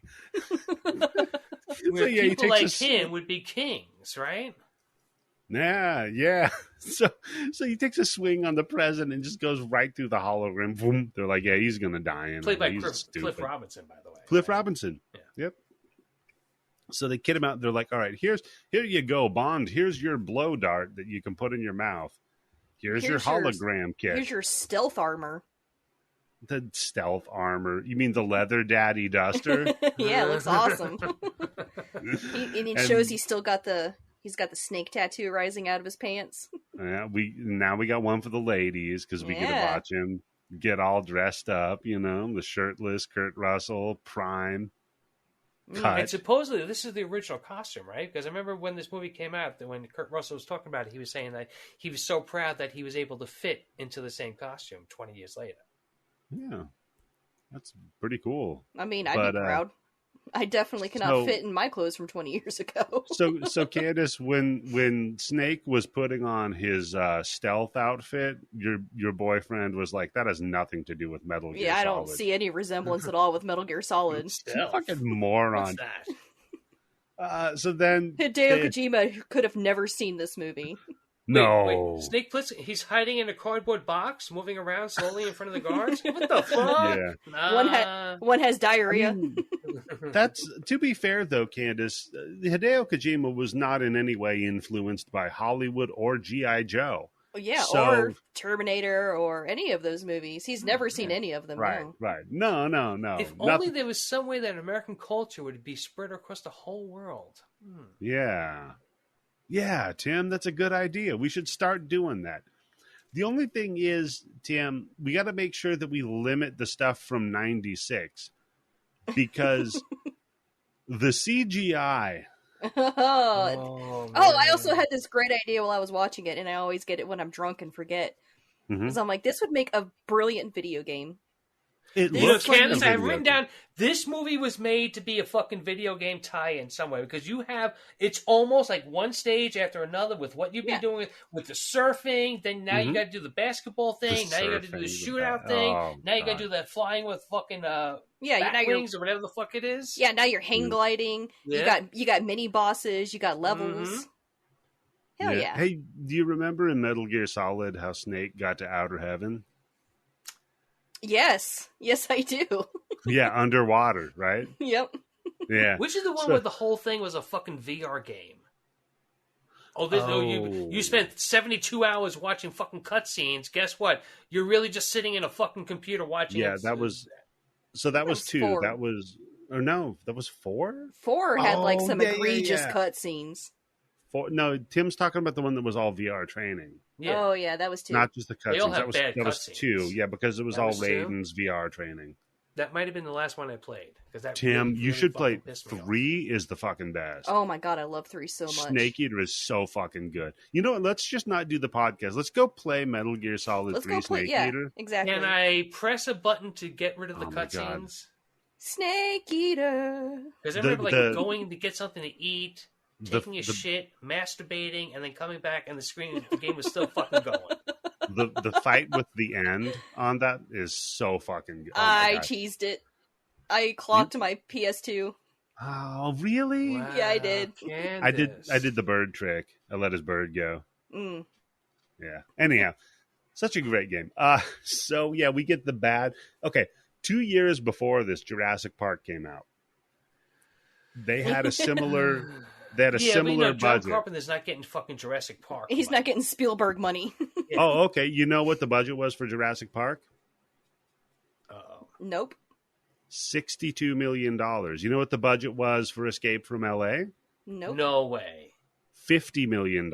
No fucking way. There's no way this movie's a $50 fucking million movie. So, no Tim, fucking way. 2 years after Jurassic Park with a similar budget, this was the CGI they produced. Well, they spent $14 million, extra $14 million on CGI, I guess, because this shit is just So ridiculous. the problem was that Reicher Pictures, the production company, had never done CGI before. Oh, so they were like, we'll give it a shot. Oh my god, it looks like shit. And not only that, but all the fucking what is it called where they do like the paintings for the backdrops? Just the backdrops. The matte paintings, right? Matte paintings, yeah. Okay. Yeah. Even they didn't look good. Yeah, they weren't. And this is a John Carpenter movie, right? They looked better in Escape from New York. Yeah, to be everything in honest. Escape from New York looked fucking real. All the sets in Escape from New York looked real. This one, between the CGI and the fucking bad matte paintings, it's just, oh man, I really don't like this movie. I'm sorry. I think They Live had the best matte paintings. They were phenomenal in that movie. Oh no! I bet you, as much as I don't like it, Goes from Mars probably had some good ones too. Yeah. If you watch the making of The Thing, you'd be amazed how much of that is matte paintings. Oh, that makes sense. But it's so good, you don't realize it. You would not know it unless you pointed it out. Oh, I love that before he gets into the sub, he's like, are either of you guys going to give me the antidote? They're like, no. He's like, good, shoots him. And then they're like, yeah, we knew you were going to do that. So that first magazine is blanks. He's like, God damn it. And then he can't just unload it, reload it, and shoot him because then the jokes, gone, right? Yeah, the moment's gone, right? Above all, he's all about comedic timing, Snake. So then, he jumps into the thing. They're like, all right, the virus is in you. You got 8 hours. He jumps in the submarine. They're like, okay, whatever you do, don't throttle this thing because it's got a nuclear reactor in it. Like, don't fuck it up. He's like, you're not the one on a fucking time limit here. He's like, yeah, fuck you. And just like a petulant child. Everything that he does, I'm going to do it anyway. Lands it on like a dock that's somehow like 100 million feet above the water. The submarine starts like slipping. He's like, oh, I'm going to pull this up. And He tries with one hand, almost gets it up, tries with two hands, and because Snake can't be too weak to do anything, the dock has to collapse. It's not that he failed. The dock collapsed under him and his magnitude. And then you just see a couple of surfer punks down there looking up at him like, yeah. And he turns around, and there's Peter Fonda, the cool surfer dude, Pipeline. He looked like he was having a good time. I don't know how the fuck they got Peter Fonda in this movie. How? Maybe that's where the budget went. Yeah. Listen, we don't need the CGI budget. Let's get Peter Fonda in here. That's $50 million right there. He does look like he's having the best time, though. He's like, hey, man, you look like familiar, dude. If you told me this was just Peter Fonda being himself, I'd believe it. Yeah. And first of all, great, dude, because if you know anything about surf culture, locals only, you get the fuck off of my beach, you know? But no, he's cool with him. He's like, yeah, man, what's going on? You probably shouldn't be here. Snake's like, yeah, I'm just passing by. Just passing through. I gotta go to L.A. Like, it starts raining, and I was like, you know this isn't L.A. because it started raining, right? Yeah, and but then it is L.A. because he flips his hood up and he's like, oh, it's acid rain. They have that in L.A.? No. I don't fucking know. Then they do. In this movie, they have it. Then they did, yeah. Earthquakes but now are famous for causing acid rain. I just know that every fucking time it rains in LA, the Discord lights up. Yeah, with people being like, our fucking world is ending. It's raining. Yeah, we're gonna die. No, the problem is that it doesn't rain that frequently, and so all of the road work that's done, that water lifts the oils up from the fucking streets, and people just skid around. First of all, because of all the oil that's come up. And second of all, because they don't know how to fucking drive in water. Like, I grew up in Washington. I lived in Florida. These people are water, fucking morons. Yeah. Well, let me Eddie. I think the hydroplaning, what you're talking about, is the worst when it's just a light rain. Yeah. If there's a lot of rain, it actually washes that all away. But if there's just a light rain, it's enough to lift it up on the off the asphalt. Yeah, just a thin coat. Tim? Later on in the movie, high knowledge with Tim Yobo. When you see all the burned out vehicles, I was like, see, that's what happens after it rains in LA. So this is like modern because day. Of all the electric cars. If you're driving an electric car and it's raining, you can get electrocuted, don't you know? Yeah, that's why I drive an old piece of shit. So Snake heads to LA, right? And he finds the team member that went missing is crucified and being used for knife throwing practice, which is fucking great. So the guy's like, hey man, bet you $100 you can't stick all three in him. No, I'm not interested in that. So he's like, where's Cuervo? And he's like, well, you can get Cuervo Gold. That's on the bottom shelf. You can get Cuervo Especial. That's on the middle shelf. But there's really no top shelf Cuervo. He's like, no, he's going to be out on Sunset. So Snake's like, yeah, I got to go then because I'm brooding. And the couple of like punk guys try to blow his ass away. They're like, we're going to kill him. He just turns around, fucking kills him. Yep. Then he snags a bike from one of the people on the parade that's going on here for Cuervo. And this scene of okay, first of all, conservatively, Tim, how many fire barrels are there? For me, this is where the movie starts to go downhill. Yeah. Because it's Mad Max, right? Action in the movie, and I mean, you can only listen to Kurt Russell with that fucking husky voice for so long before it's like, show me something good. And then when it tries to show you something good, it doesn't look good. For some reason, well, I know why. There's this on my way to the movie theater yesterday. There's this place, this like a motorcycle dealer that's called Righteous Motors. And like the symbol that was like the symbol of like keys with the Jesus fish. I was like, that's the stupidest fucking thing I've ever seen. And they're selling Harley Davidsons. Righteous Motors. Bikers for Jesus. Oh, so dumb. I thought you'd get a kick out of that. So yeah, then he fucking breaks out on the bike because he's trying to get up to Cuervo and get the black box. like takes out so many by every motorcycle he takes out, by the way, explodes, like massive explosion.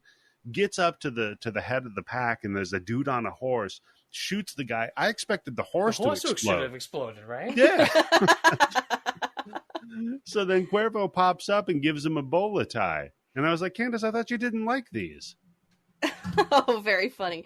No, you missed the part where he jumps onto the back of the truck with the bike. It looks so terrible. I love it. Looks very bad. Not worse than the surfboard onto the car. So good. Tim, we'll get there, buddy. So then this is when, he falls off of the bike, obviously. He gets the bola tie off of him, and he gets surrounded by Cuervo's guys, and we get the showdown Bangkok rules scene. Which I remember that shit from the trailer. So good. I'm gonna play Bangkok rules. Nobody draw until the can hits the ground. He throws the can up, and everybody's watching the can. He just shoots them all. Can drop. Draw. King. Smart move, yeah. Yeah, Tim, you didn't like that? No. There's some parts of the movie I like. Mostly him. All the parts with him are really good. Oh, so much charisma in that character. Yeah, and it's Kurt Russell. But just this movie. When you said $50 million, I'm like, I don't see where the fucking $50 million is in this movie, for real. Well, you got Peter Fonda. Come on. At that point, you did it for like a fucking dime bag or an 8-ball. Yeah, that's fair. Maybe that was his Coke budget, was the $50 million. Anyhow, so then Snake bolts because another car full of his dudes pop up. And one of the guys is like, hey, there's Snake's jacket on the ground. I'm going to pick that up and throw it on. It's a pretty sweet jacket.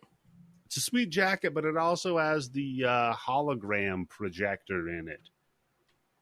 Remember that. That's going to come up later. It's a good thing that guy never checked his pockets after he saw the code. That's true, yeah. So then he runs into Map of the Stars Eddie, Steve Buscemi. Yeah, it's Steve Buscemi's like, I recognized you right away. And I'm like, oh, how? Snake Plissken blends in so well with the crowd. The other thing, too, is how does everybody know him? Every fucking body from That's the character. Down. That's the lore of these movies, is that Snake Plissken is so famous for being a badass, like, not vigilante, but like a bandit. He's a badass criminal. Everybody fucking knows who he is. He's a legend. But nobody's paying him any respect in this movie. Because they're all fucking cocksure smartasses. Everybody says if they can take out the legend, that makes them the biggest legend. And that's why everybody tries to take out Snake Plissken. Because then you'd be top dog. Yeah. Makes sense. You'd be very intimidating if you took out the guy. And everybody knows him because he saved the president twice already. Yeah, and also, the Cleveland job. The Cleveland. That's Candice. I mean, that's the movie we need to make. I know, that's what I said. Yeah, I was Cleveland like, you couldn't use Kurt Russell now because that would be a prequel. You use Chris Pratt. Fuck you! Don't you ever say that to me. That would really disrespect the CGI effects in this movie, right? Yeah. Oh, there you go, Tim. Just 100% body scan CGI. Kurt Russell. God. Don't even disrespect like that. And Chris Pratt as Snake Plissken. Oh, I'm so angry. I'm so angry at that idea. No. It will CGI Kurt Russell. It'll be like The Quarry, how they CGI'd all the characters. Just have him in there, like that. Just make it like a CG. I'll just make it a game. Escape from Cleveland, the game. Oh, God, I'd play the shit out of that.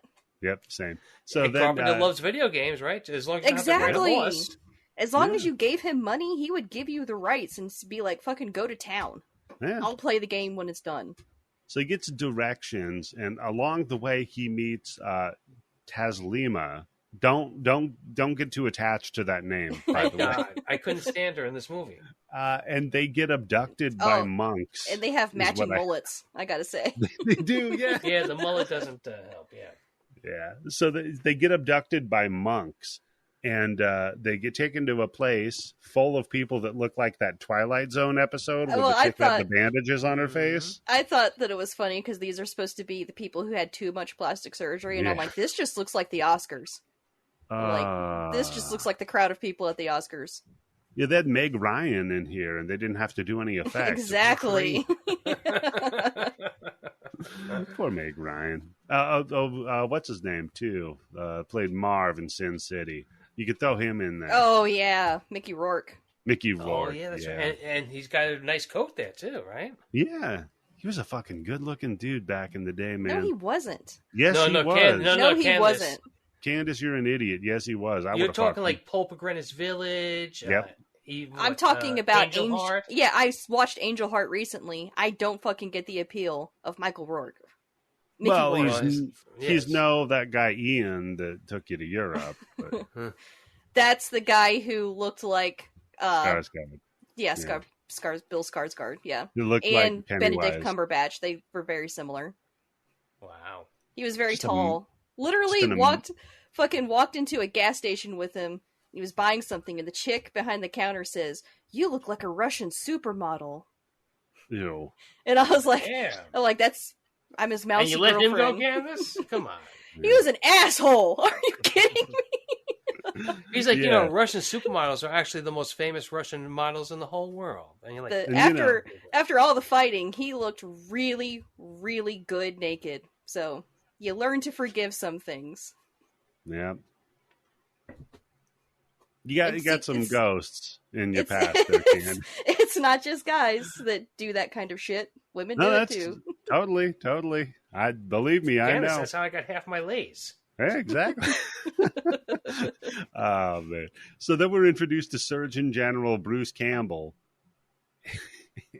And we find out that the whole thing is that they're like harvesting parts from okay-looking people to graft onto their fucked up jelly muscles because they've been injecting themselves with God knows what in LA. And I'm just like, Bruce Campbell says, why does Che Light allow this to happen? What's that? Why does Che, the guy, whatever the fuck is that name? Jose? Yeah, why does he let Quavo? Why does he let this happen? What purpose does this serve? Well, he doesn't really run everything. Right. At one point, somebody says he has more guns and more people than two armies put together. But he doesn't give a shit what people are doing in Beverly Hills. He's got bigger fish to fry. Yeah, he's wanting to take over the world. So if these people are just over here abducting people and making Frankensteins out of them, who cares? Right? As long as they don't get in his way, he doesn't get in their way. Okay. It's very pragmatic, this man. That's true. He doesn't kill Steve Buscemi as soon as he should. Yeah, he keeps Buscemi around for the duration, basically. For entertainment, probably. He's a pretty good, little comedic aside. So Snake does the old blow dart to Bruce Campbell's forehead, busts out of his shit, and takes him hostage, and is like, all right, I'm going to get the fuck out of here. Then the broad Teslima is like, hey, wait, can you fucking get me out of here? Because they're going to cut my tits off, and that seems like a bad day. She's like, also, I know where we should go. I know the directions. He's like, God damn it. All right, cut her loose. When Bruce Campbell walks up, and he's like, what a beautiful blue eye. Shame there's only one of them. Yeah. One's better than none. I actually say that to my cat. I'm like, what a beautiful green eye. Shame there's only one of them. Oh, you poor kitty. I quote this movie a lot. It's very quotable. That's a good one. Very, yeah. So he takes him hostage and then rescues Taz Lima. They escape and Ninja Turtle down into the sewers. You're gonna get a lot of Ninja Turtling in this movie too. So just be prepared. They make their way to the Korean Dragon territory. And when they get there, Taz Lima is like, all right, look, man, I know where you want to go and everything, but my place is pretty close by. So if you want to go get some pussy, we could go over there real quick. I'll bring it with me. I've got it, so it's no problem. And he's like, nah, I don't have time for that shit. Hands her a gun. And he's like, I got to go. Jumps on the 101. And even in the fucking apocalypse, the 101's all jammed up. It's, God damn it.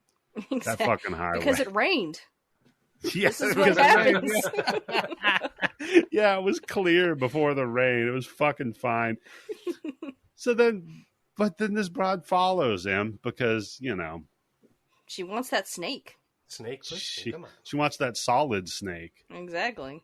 Not Yeah. liquid snake. Though No. it'll end in liquid snake. Yeah. It always ends in liquid snake.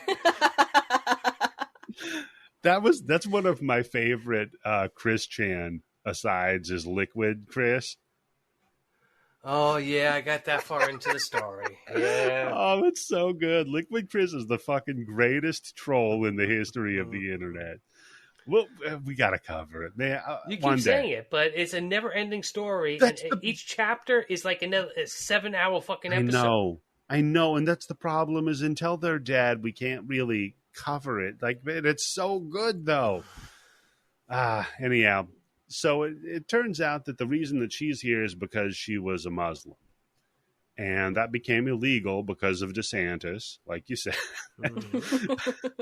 So she's like, but you know what, man? Even if I could escape, I wouldn't, because LA's better. It's not so bad once you figure it out, man. And then kapow! She gets shot. For no fucking reason. Just like I wish everybody that tells people how cool LA is, I wish they'd all get fucking shot like this. So Unless tired. you get walking around LA, right? You never get out of your car. What's that? That's why you never get out of your car in LA. Nobody. Yeah, walks no, you'll either get shot or I don't know. Somebody will probably try to bring you in to do some crazy weird porno. Not the kind you like, Tim. So yeah, she used to get shot for the no kind that reason. the kind that they make in the movie. We did a bonus episode on. Yeah, that yeah, kind the of porno. Oh. The basement room ones. So then our buddy Eddie swings by, and that's going to be awkward for me this entire episode. So our buddy Eddie swings by in this dope fucking whip, and he's like, "Get in, Snake. I'm gonna take you to fucking Cuervo." Is that Christine, but a convertible? No idea. Could be. You know, it would make sense because Carpenter. It's got the fins on the back of that's definitely a 1950s car. It's cherry red too, right? Yeah, we'll get Sir Charles. Let us know if that's Christine. But this one does come equipped with something I wish I fucking had, because Eddie pops. He's like, "Hey, take a look at this." Thump thump. Glove compartment opens up. And that's why Eddie became an Uber driver. Everybody's gonna be too groggy to give me a thumbs down review, man. And missing. And no, missing, after that, you just take the phone, give yourself a 5-star review. Yeah, you unlock and their then send phone. a text message. I'm going away. I'll see you in a couple of years. Then the trunk just looks like the Fresh with all the cell phones and the clothes and the photos and the underwear. Fresh is such a good. Yeah, the underwear. Yeah, lightly used underwear. Oh God! Remember in so Fresh? good. Remember in Fresh? He was mailing them the underwear. Oh, Yeah, that they were wearing. Yeah, yeah. and they'd like sniff the underwear and then eat. We got to cover that. That was such a good movie. I love that movie. Same. So yeah, then Eddie fucking sold him out to Cuervo. Because while Snake's all groggy, though, they handcuff him to a pipe, just like Resolution. And that they march this hacker in. And he's all like, all right, guys, I'm going to show everybody what's in the case. Turns out there's a disc that in this regular remote we all have. If you put this disc in it, you can control satellites that orbit the entire Earth that can... somehow have nuclear bombs and EMPs at the same time, all right? And can broadcast an EMP to a specific spot. Like they can shut down a car. The science checks out for me. You know what? You're right. And somehow they're all shielded from that EMP though, so they're not going to all the preppers in their Faraday cages, they'd be okay. Oh, yeah. Well, no, I think what this thing is that it's supposed to be where you can like literally just do it to New York, or you can do it to just Queens. So right, or if you're controlling it, you don't do it where you live, right? You don't shit where you live. Right, or you could just do it to Candice's house when we're trying to record a podcast. You know, that is what happened. Yeah, they're out there to get me. They're trying to stop you, Candice. And he goes, oh, and by the way, there's a code you could hit the entire world with, but you would never want to do that. See, and that code is 666. Let him who hath understanding reckon the number of the beast is 666. Fucking Tim, what do you think about that, buddy? Pretty cool? It's a little bit too on the nose. Yeah. Well, this isn't really a subtle movie. No, not a lot of subtlety. So then I just have the president tells Sergeant Stadenko, it's over, just burn L.A. Snake's compromised, he's been killed or whatever. And Stadenko's like, no, hold on. He's been dead a lot of times. By the way, Stadenko is Stacy Keach's character in the Cheech and Chong movies. Tim. Huh? Ponytail Stacy Keach. Ponytail Stacy. Yeah, oh my God. All right, Tim. F. American.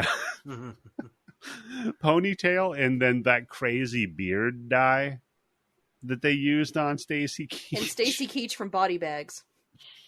Oh, yeah. It was in Body Bags. Oh with the God. hair plugs. I haven't thought about Body Bags in forever. I rented that. I watched it once, and I was like, I'm good. It's not a top. No. How dare you? Sorry. So it's real handy that they said all this in front of Snake. While he's getting his steps in. Yeah. And Cuervo's like, all right, we're going to go live. He's like, all right, I'm going to spank you, Mr. President, by targeting your capital. Because the capital... Oh, the president calls his wife, and she immediately is just bitching the entire time. He can't get a word in edgewise to warn her. It's literally the phone call that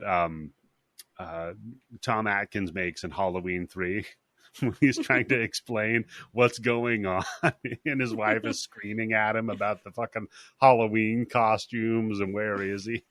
It's literally that. God, where are you? What's going on? And he's like, no, we got Snake, and then, well, I was going to say Henry Fonda making the phone call to his wife in Failsafe.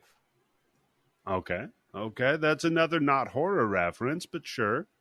I think thermonuclear war is pretty horrific. I don't know about you.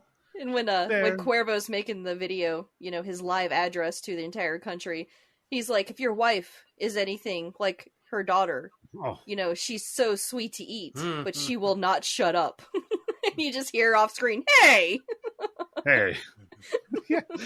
Oh, and by the way, Utopia just slowly learning, maybe the guy she hooked up with, not the greatest guy to hook up with. Imagine that, meeting a guy on the internet, and then when you finally hook up with him, he's not what you thought he'd be. Imagine meeting a guy in your late teens, early 20s, and then being, this is my personality, and then slowly realizing maybe that's all political and revolutionary too, wearing stupid hats and all that shit. Those are red flags. Come on. The stupid hat's probably the first red flag. And I'm not just saying that because I can't wear hats. I'm saying that hat from in a particular, reason. just don't wear it. Yeah, fair. Very fair. So Cuervo's like, all right, here's the deal. You guys, I'm going to turn off American X unless you send me a chopper at 5 a.m. at what was the place? Pleasure City? The happiest place on earth. The happiest place on earth, yeah, which, spoiler I just solved alert. this movie for the problem for the president. Give him the helicopter. And then... Right? Then shoot him out of the fucking sky, because what is he going to do? He's going to turn off everything in the world when he's in the helicopter? Oh, yeah, that's a good point. Give him the helicopter, then EMP the helicopter. Yeah. Yeah. All right, well, Tim, that's the end of your movie. So hold on a second. Can't you send off a small EMP close to Cuervo, and then you just fucking destroy the black box, right? No, they can't. That's the only thing that controls it. He's got the remote to the black box. Tim. You just make another small EMP. Give it to Snake Plissken. Drop it at the guy's feet and turn the fucking thing on. End the movie. I don't think you can make another one. I think that's why it's such a big deal. because this was like the prototype. Tim, the remote isn't the EMP. The remote controls all the satellites. That are the EMP. But if you set off the EMP next to the remote won't work because, as far as I know, the EMP burns out all fucking electronic equipment, right? But Tim, if you don't have the remote, you can't set off the EMP.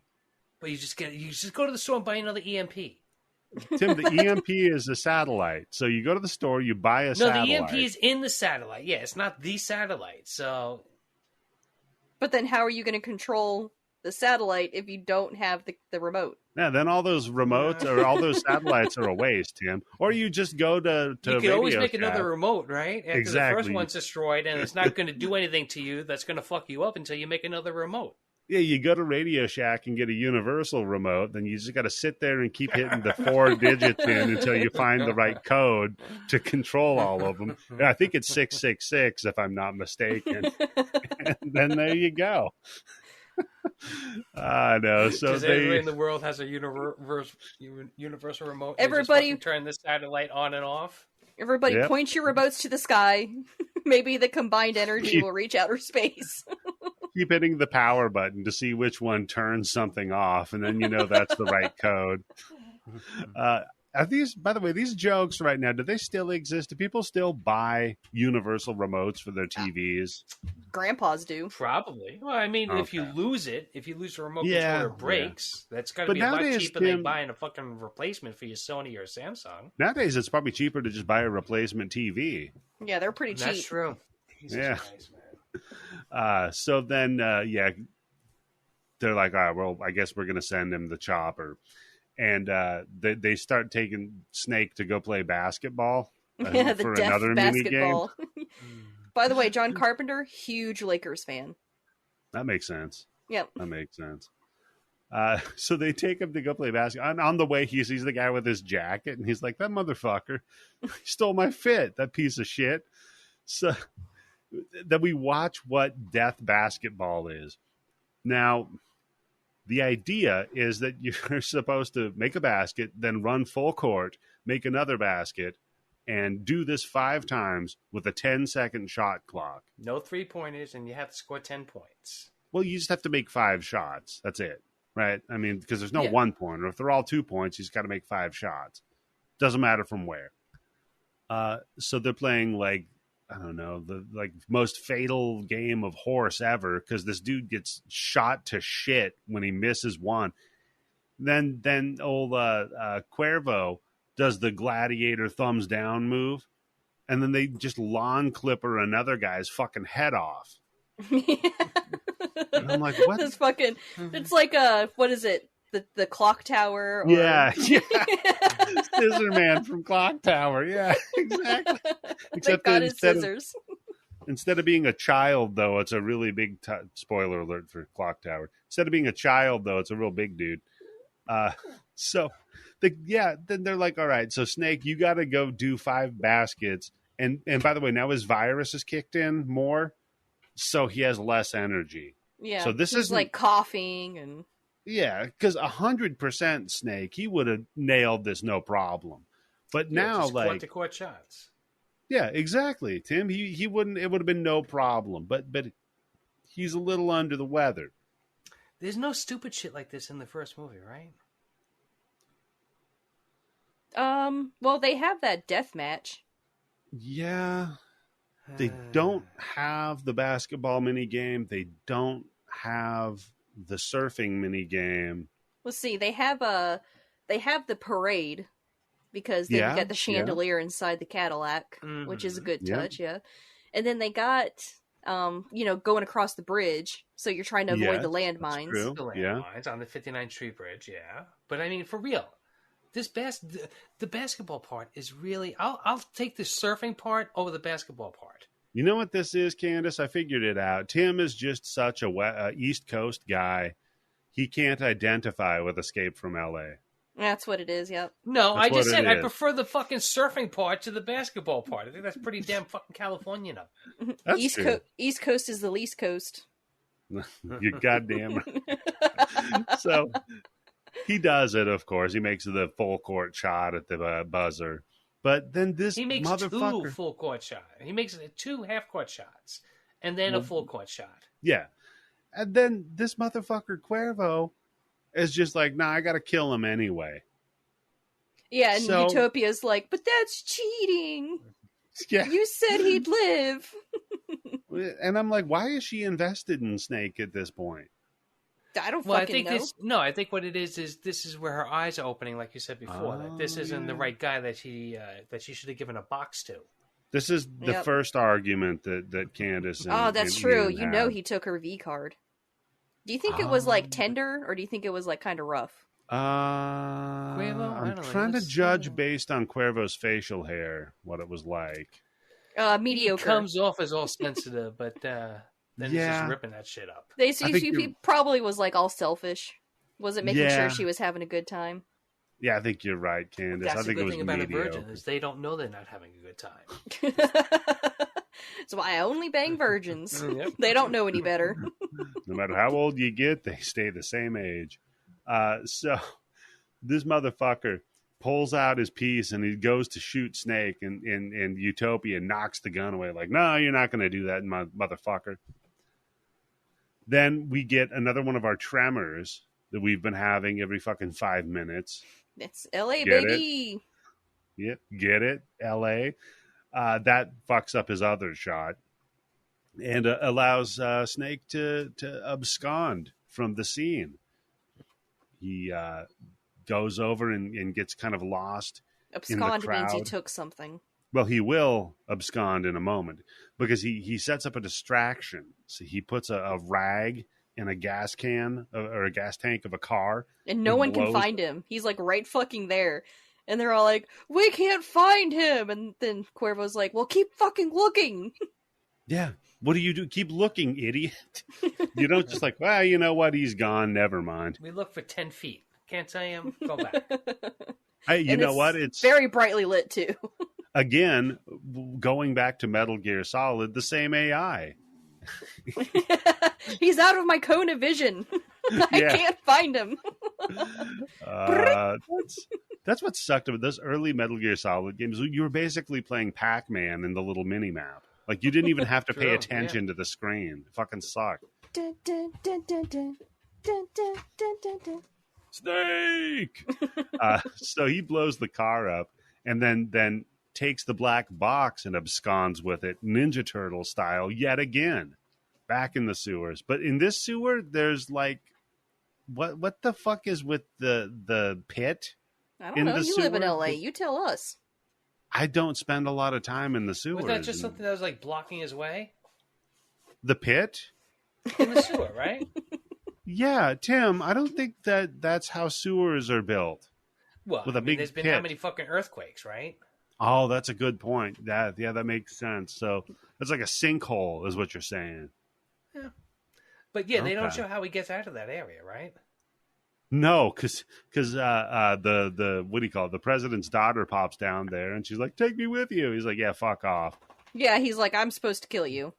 Yeah, I'm gonna kill. And he's like, get out of here, you crazy kid. No, he's not gonna kill a kid.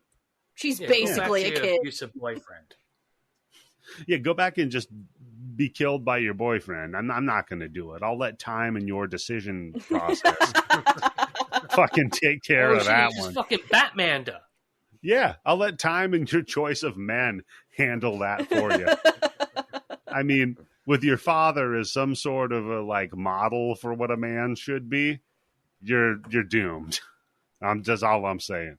So then old Eddie pops up from behind, little pistol, shoots our buddy Snake in the fucking leg, drops the case, falls into the sinkhole, then that spits him out in the Great Canyon with Peter Fonda.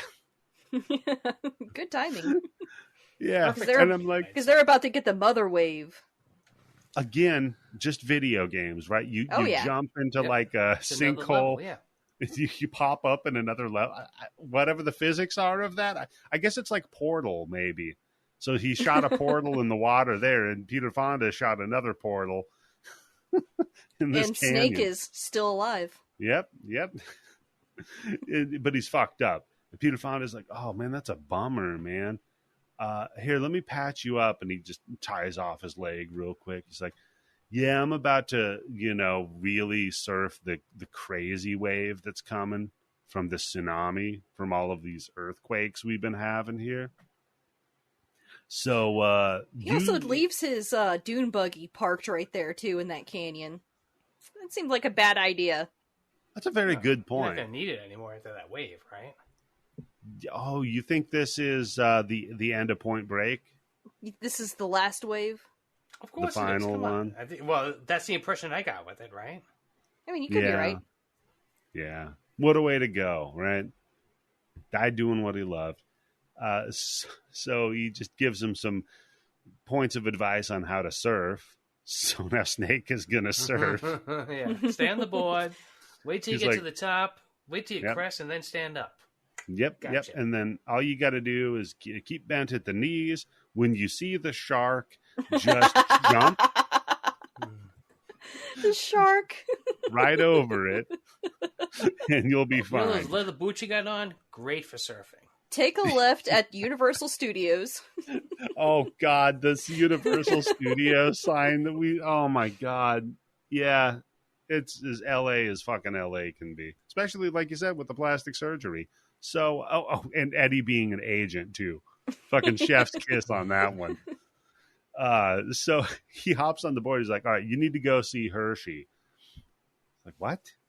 Well, yeah, Hershey used to work alongside Cuervo, and they had a falling out. So Hershey will help you. Like, all right, cool. Snake hops on the fucking surfboard. And I think the graphics for TNC Surf Design on NES were better. It's just so bad. It's But really, also- oh God. But also, I see this with rose-colored glasses, because I'm like, this is a time in the 90s when people didn't know what to do with CG. Clearly. Yeah. It was rough, but also it has its place in time. And I love it because, it's nostalgia. Like when people get nostalgic for the bright red blood of the 70s. Ooh, shots fired, Tim. Wow, I was going to say, not me. When people get nostalgic for the makeup on Dawn of the Dead. Yeah, exactly. Look, that's a perfect movie, so shut up. Yeah, the CG's atrocious in this movie, but Yeah. it was the time. Most people were making really shitty CG. Yeah, I mean, I pointed out the whole Jurassic Park thing, but that really is the exception that proves the rule, right? I mean, there's no other CGI from back then that fucking holds up. It all look. You know what this reminded me of? Now that I think about it, is the fucking Langoliers. Did you ever watch that piece of shit? Yes. Oh my God. 4 people that listen to this have seen the Langoliers. After watching that movie, I felt like I wish I was in the end of the mist. For people who haven't seen it, the most coked...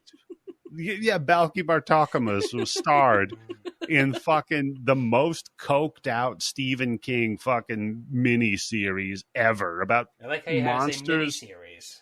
Yeah, about monsters that eat time. And all that fucking show did was eat my time. Piece of shit. Fucking stupid. Anyhow, that's what the CGI in this reminds. They eat time, Tim. The Coke monsters just eat your time. That's what they do. So yeah, that's about the quality of the waves and about the quality of Steve Buscemi in a car alongside the waves by happenstance. Yeah, he looks over and he does a double take and Oh, God. leans his head forward, like, oh God. That was pretty funny, I got to admit. The cartoon double take of Buscemi. So then Kurt Russell's like, I'm going to hang a right. Peter Fonda's like, all right, man, chill. Yeah, hang loose. And he turns. He's on the wave, so he turns please. on the wave and jumps onto the car. Beautiful. If only his surfboard exploded after he jumped off of it, that would have been better. But you know what I mean? It would have been better if he would landed right behind the car and grabbed onto the fin, and then he was still surfing on the highway. Surfing on the Oh, that would have been great. If only they leaned into it that far. I mean, it's still ridiculous, but yeah, that would have been fucking funny as hell. So he jumps on the back of the car, climbs up to the front, beats the shit out of Eddie, and then is like, I need directions to Cuervo or to Hershey. And Eddie's just like, I don't know. I tend to side with whoever's in the room with me. So, Yep. yeah, let's go. I mean, that's LA, right? That's how you survive. Whoever has a gun to my head right now. That's an agent for you. Yeah. He's like, by the way, if you and Hershey ever hook up and need an agent, I mean, I'm here. I could represent both of you. I'm like, for what? How does that work? They pay At one him point said to, it'd be box office gold. What box office? Yeah. I mean, I don't know. You give me a Pam Grier, Snake Plissken side story. I'm watching That's the Cleveland job. Well, she wasn't Pam Grier then during the Cleveland job, but Yeah. she was. God, what was his name? Spare Tire or Spare Tire? No, Carjack. Carjack? Yeah. Carjack. Yeah, Carjack Malone. So then we see that Snake's systems are about to shut down in an hour. So we really, we're on a fucking tight timeline now as he pulls up to the Queen Mary, which apparently is where Hershey lives, in this opulent, like, hot tub inside of a goddamn aircraft Nice, carrier. right? Yeah. I mean, it's pretty nice, I want to be in her gang. Yeah, her gang was they were pretty hooked up there, man. There were pinball machines I saw. They had all sorts of shit going on. So Snake walks in, hears Hershey's voice. It's like, wait a minute, I know that voice from anywhere. That's modulated Pam Grier. I mean, Carjack Malone. Who Snake apparently worked the Cleveland job with, like you said. And he goes to finger Pam Grier and pulls a gun out of her crotch. Because, get it? Still packs a little gun. Still has a little gun between their legs. You get it, guys? The joke? No. Explain it. It's the Transphobic 90s, joke in the 90s? Well, anyhow, Snake's like, all right, look, let's make a deal. We're going to work together because the president said that anybody that works with me is going to get $1 million. You can see he's just making this shit up off the top This of is his head. As he's going this is along, the most right? like middle school lie. Like, if you guys elect me class president, then we'll get nothing but recess all day and no more fucking homework, and everybody will like you. we'll eat I'll candy. build a wall and make I'll the build a- Mexico pay for it. That level of lying. Yeah. They fucking bought that. Those idiots bought that Mexico. And they're paying for it, and they're still I was proud just of gonna say, that. They bought it and they paid for it. Yeah, right? And then the They're motherfuckers- proud. Someday those Mexicans are going to pay us back. They talked to the dude from Mexico, and he's like, I don't know what the fuck this idiot's talking about. Yeah, you can't just make another country pay for that's- something you're doing. That's literally not how shit works. So, whatever. Doesn't matter, though. He said it. That's all that matters. So they're like, all right, well, we got to get up to Disneyland. But right now, the 5 is a mess. And I'm like, oh, okay, another LA joke about traffic. Perfect. But the Santa Ana winds are coming in. The night winds, the dark winds. I was like, what the fuck are they talking about? So night the winds. Santa Ana winds aren't a night wind. They're not time specific. But when they come in, it brings in hot air from the valley, and it fucks up our wonderful temperature for a day or two. Is that what happened this past week? Yep. So there are two. Is it good for hang gliding? Oh, it's great for CGI hand gliding. No, so there's two. There's El Nino and La Nina, right? La Nina is when the hot winds come in from the Santa Anas, and we've had 3 of those this year.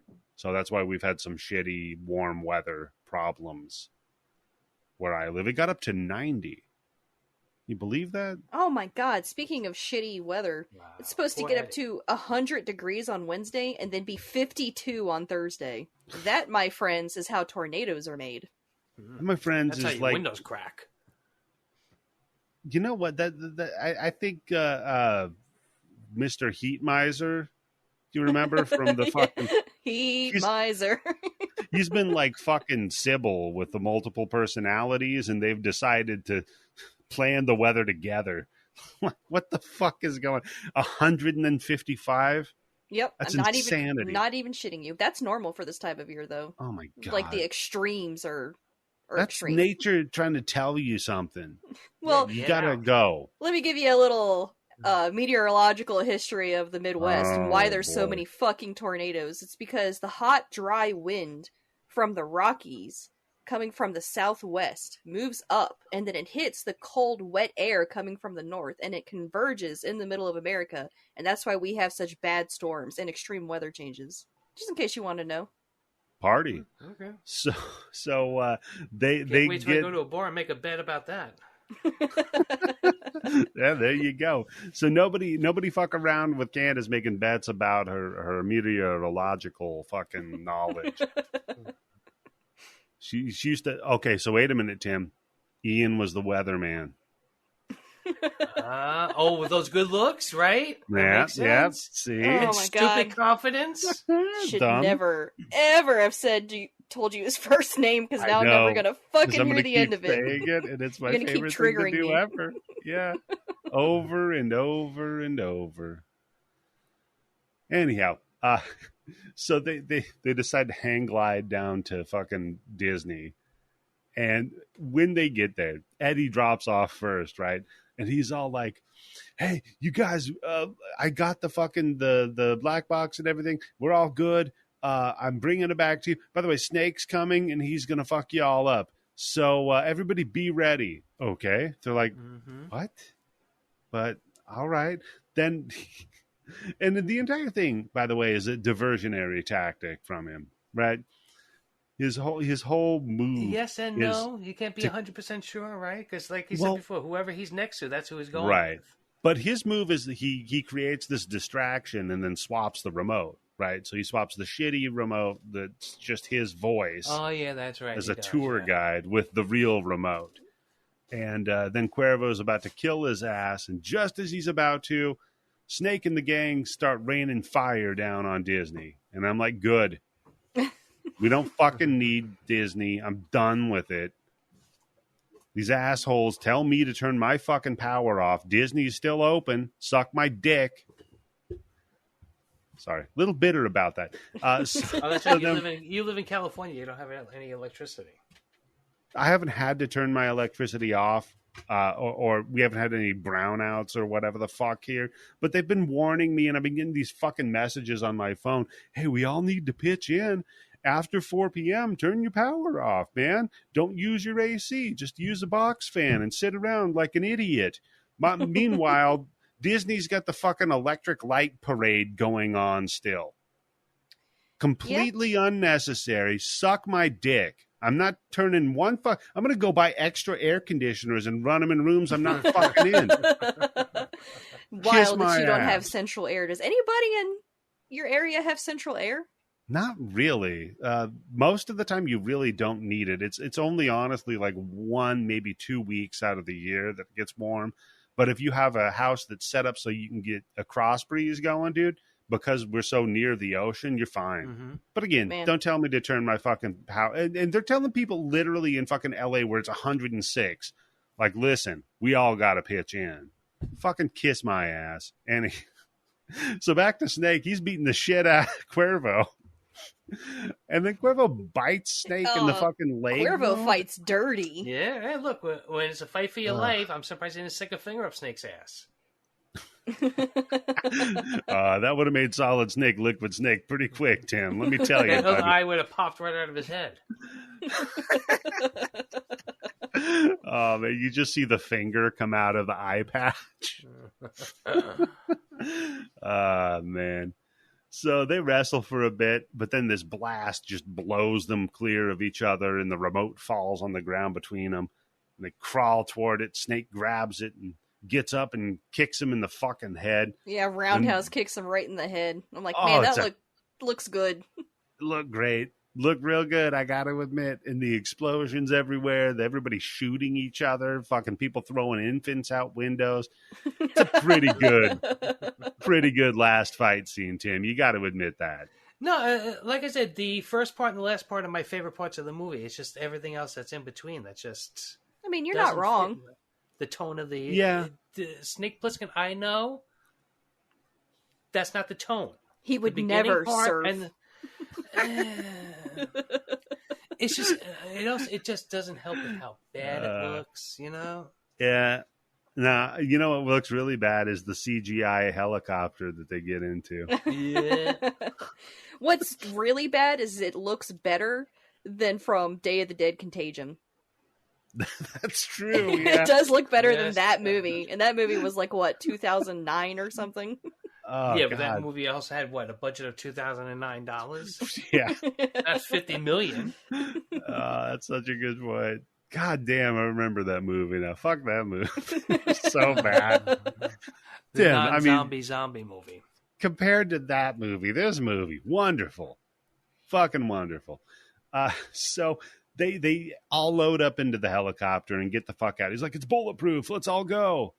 But it kind of isn't bulletproof because they keep the doors open the whole time. Yeah, that's... Which is not a great idea. They try to take off, but they're tethered to a car, and Pam Grier leans out and shoots the rope, which is... So I guess it was a temporary inconvenience. Hell of a shot, too. Yeah.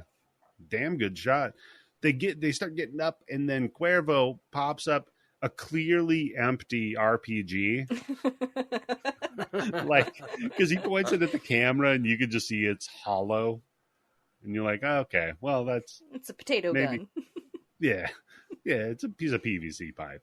And then Buscemi shoots him, though. Kapow! So he's like, I got you. But Cuervo doesn't give a fuck. Pops back up, fires the goddamn RPG, and Buscemi just dives off of the helicopter. He's like, yeah, Smart fuck move. this. Yeah. But then the helicopter ends up kind of being okay. Like, it's on fire. Well, the whole back of it gets setting up in the fucking flames, right? Yeah, everybody in the back, like Pam Grier and all of her buddies are crispy.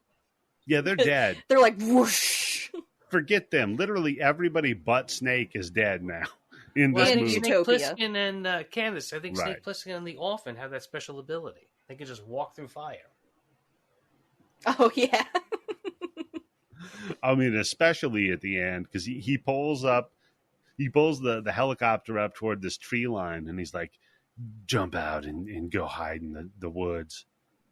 And before he does that to her, though, he sneaks the little remote into one of her pockets. Yeah. She jumps off. And she lost that thing as soon as she jumped. Oh, that thing yeah, was barely in there. She landed on it. Oh, God, broke it. That'd be fucking great. No, so she fucking jumps, tumbles around on the ground. Fucking terrible fall, it looked like. Then runs off into the woods. Snake crashes the helicopter and it blows up. He's dead, period.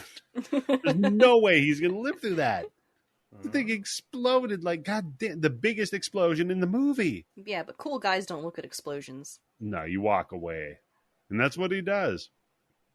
He, but by the way, he radioed beforehand, get the antidote ready, I'm coming in.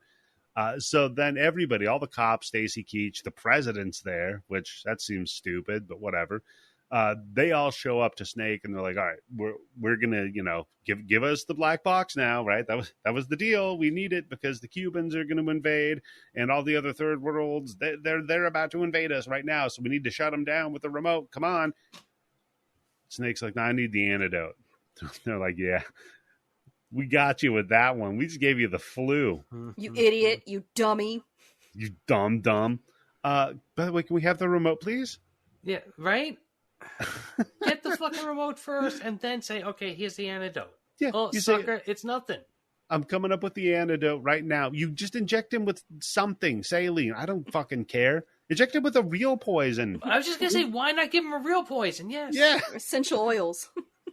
Yeah, there you go. You know what? You could give him the COVID vaccine. That'll fucking kill him dead to rights. And they'll be able to track him if he lives.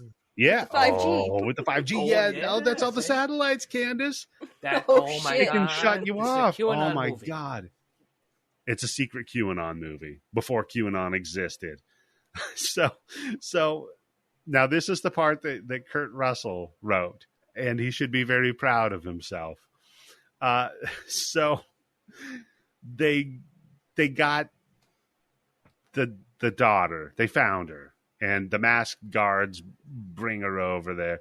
They're like, hey, look who we found. Oh, and by the way, we got her remote. Hand the remote to the president. The president's like, all right, be prepared. We're going to broadcast to the whole world now me shutting off the people attacking us. Mm-hmm. So Snake's like, hey, man, can I have a cigarette if you're going to kill me anyway? Stacy Keach is like, nope, no smoking, no drinking, no women, unless you're married, no red meat. Snake's like, no yeah, guns, too? no guns. Which I thought was a little bit of a weird thing to be putting in with that grouping of everything else. And the no red meat. Like, whatever. I'm guessing it's a 90s thing. I would put money on the fact that when this was being written, there was probably like a big push to not eat as much red meat. Don't Catholics? Oh wait, is that fish or meat that you can't eat on Friday? It's meat. They can't. Yeah, okay. the only meat that the priest could eat on Friday was none. But thank you, Stacy Keach. Hey, bringing it back to Stacy Keach. Oh man! So he goes and he types in the code, boop bop beep, and then it's dumbass fucking the map of the stars. Eddie announcing his tour bullshit. Like, all right, that was funny, but where's the real remote? President's like, look, just kill this son of a bitch. They're like, but President, you're live right now to the world. He's like, yeah, cool, let him watch. Here, he spins the camera around corner. He's like, no, we're gonna fucking watch this asshole get killed.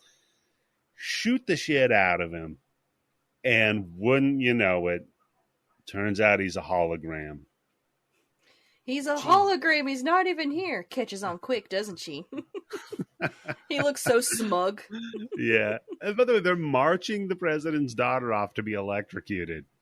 Fucking love that one. So, and then the president, he gets into this whole weird biblical, like, he loved them so much he gave his only daughter bullshit line. Yeah, because he's supposed to be a religious fanatic, right? Yeah, of course. So they're like, okay, so he's got to be within a half a mile of here. What are we going to do? So they're like, all right, Snake, what's your move here? What's it going to be? Are you going to shut them down? God bless America. Are you going to shut America down? And then we all lose. Either way, you lose. What are you going to do, Snake? Disappear. And he picks up the remote. We see him type in 666. And they're like, I told you. You shouldn't do that, Snake. Are you sure you want to fuck us all over? The entire world. The whole world? The EMP? 500 years of progress down the drain. Have to start all over again. Reset us back to nothing? And what Snake say? I told you, you better hope I don't make it back. And he pushes the button. Tunk. Everything goes off. Then he gets in a cardboard box and he scurries away. They say, don't do it, Snake. And finally, he's like, the name's Plissken. That whole movie, he's been telling people to call him Snake. But now he's changed, Tim. Well, that's the end line to the original movie, too. Yeah, but this is his character arc. And yeah, of course, it's the same as the first movie, but whatever. So 6 months later, he's telling everybody, call me Snake. Yeah, look, that's I'm not the end of the movie. I want to go back to Snake, though. That was a cooler name. So everything shuts down. The president's daughter is about to be executed. The power goes off. She's like, "Yay!" I'm like, "They're still going to shoot you. Yeah, like right? you're it doesn't dead." Knock out guns. Yeah, guns still work. Lots of other ways to die. Yeah, they'll snap your neck. Like they could do something. The president still has power. Like that's not over. Hologram fades. Snake walks over, grabs the little projector thing, throws it on the ground, and he finds something on the ground. He's been looking for the whole fucking movie. Whole pack of American Spirit cigarettes. Hell yeah. Picks it up. He takes his one stick match that they gave him for, well, you never know when you're going to need it. That's true. Lights the match, lights up the cigarette, looks down the barrel of the fucking camera. Aims it so you can see the reflection of the match's flame in his eye. 100%. Yep. And then just blows it out. welcome to the human race. Incredible. Boom. End of movie. Fucking then, brilliant. Best then you, ended line movie ever. Yeah, and then you come, and then that's the end of the fucking movie. Love it. Oh my god, such a roller coaster ride of highs and ultimate lows. So, Tim, I'm not going to ask you what you think. Clearly, you're not a fan. Nope. Yeah. I mean, I don't hate the movie, but it's just, for me, this is where he's just started going downhill. Yeah, I get that. He was having a good time with this, clearly. No, the dude had a great fucking run. He had like 6, 7 bangers. But what was the other one he did with the Invisible Man movie? Memoirs of an Invisible Man. Oh, yeah. Shit. Yeah, I forgot about that. Then we get vampires, right? Yeah. And the Ward. Hey, we need to revisit vampires. That movie's pretty fun, actually. You had your chance for vampires and you passed it up. Yeah. I mean, we're not doing No Vamper this year, so yes, we are. Do that. No, we're not. Yes, we are. No, we're not. It would take a miracle for us to do No Vamper. Why? There's so many movies we did not touch. The entire Breaking Bad. Yeah, you'd have to watch. No. I've timed it perfectly. By the time I'm done with season 2, we go. Boom, we'll be in November. There you go. So I would definitely say I suggest watching this movie. It's so much stupid fun. I mean, maybe don't pay a ton of attention to some of the scenes of it. When it's, you know what, when you start to feel your attention fade onto something else, just let it. And then check back in with it on occasion. Like during all the big set pieces. Don't pay attention to that. Yeah. Anytime Snake's on screen, then you should pay attention. Yes. Any other time, you don't need to. Snake's on screen, pay attention. If more than 40% of the screen is CGI, tune out. Yeah. I mean, that's fair. Say. Like I said, I know this movie isn't good, but I love it. It's fun.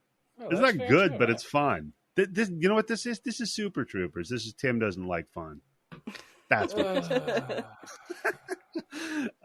is. So that about does it for this episode of the Bloody Bits Horror Show. Tune in next week as we are going to cover. I'm going to make an executive decision here. I'm going to say Scanner Cop. Yeah. Of our choices, we have 1 week left of this.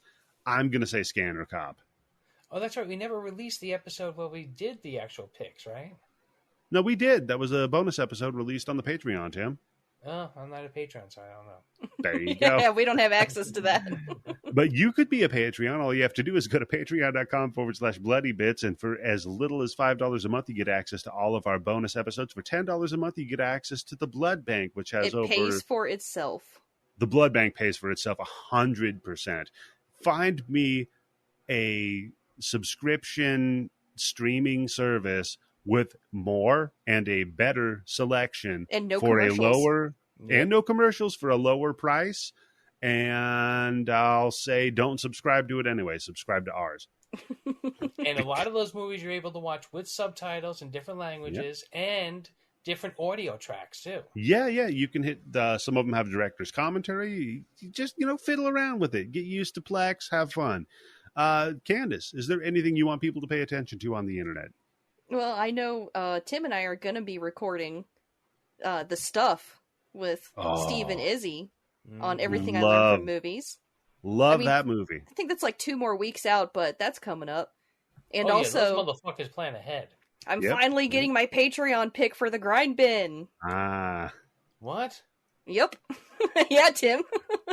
I've been asking for this movie for God knows how many years. It's finally going to happen. Yeah, let me tell you, that dude, Mike, he's a good guy, but he's running the fucking greatest scam in podcasting history. That's a good move. Yeah. Anybody can join the Patreon for $5. You get a pick. I don't say when you're going to do the pick or how many times a month you have to pay that $5. You get a quote unquote pick. Yeah, I'm averaging like $275 a pick. Yeah. So what about you, Tim? Anything you want people to pay attention to on the internet? Well, I know the dreaded episode of The Pest that Mike and I did with Daniel for his show. I'm so looking forward to that. I can't wait to hear that one. Everybody's going to be really surprised with how good it is and some of the takes that we have on that. It was really surprising. Oh, yeah. I'm sure there's a lot of great And takes. I think Eddie and I, Mike and Daniel, were trying to set up a time right now to do My Son Hunter. Yeah, the Hunter Biden expose film. Oh my God. So It's stupid. it breaks the fourth wall so many times in so Great. many wrong places when you're not supposed to break the fourth wall. I cannot And wait. just it goes back and forth between making Hunter Biden look like a sad, pathetic fucking drug addict, which he is, right? Yeah. To And one a of the super cool coolest guy. motherfuckers Yeah. in the world that you would love to hang out with while he's getting high and Right. banging fucking hookers and waking up with his head on two strippers' asses. God damn. I He can't hit wait. rock bottom when that happens. Sounds like so much fun. I am going to say, yeah, just the usual, our Patreon. If you can't do that, give us a 5-star review on the podcast app of your choice. Yeah, Or tell a hate friend. about the show. Tell a friend. Tell somebody you hate about the show. If you want to punish them, you can do that. The other thing is, I am going to be guesting with Steve and Izzy. We're going to be discussing street trash. Classic. So, oh yeah. I had to Is that the scoop one with that the one dick up. getting thrown around? Yep. Yep.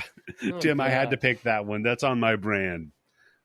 So yeah, other than that, I say for Tim and Candice that this is how we end it.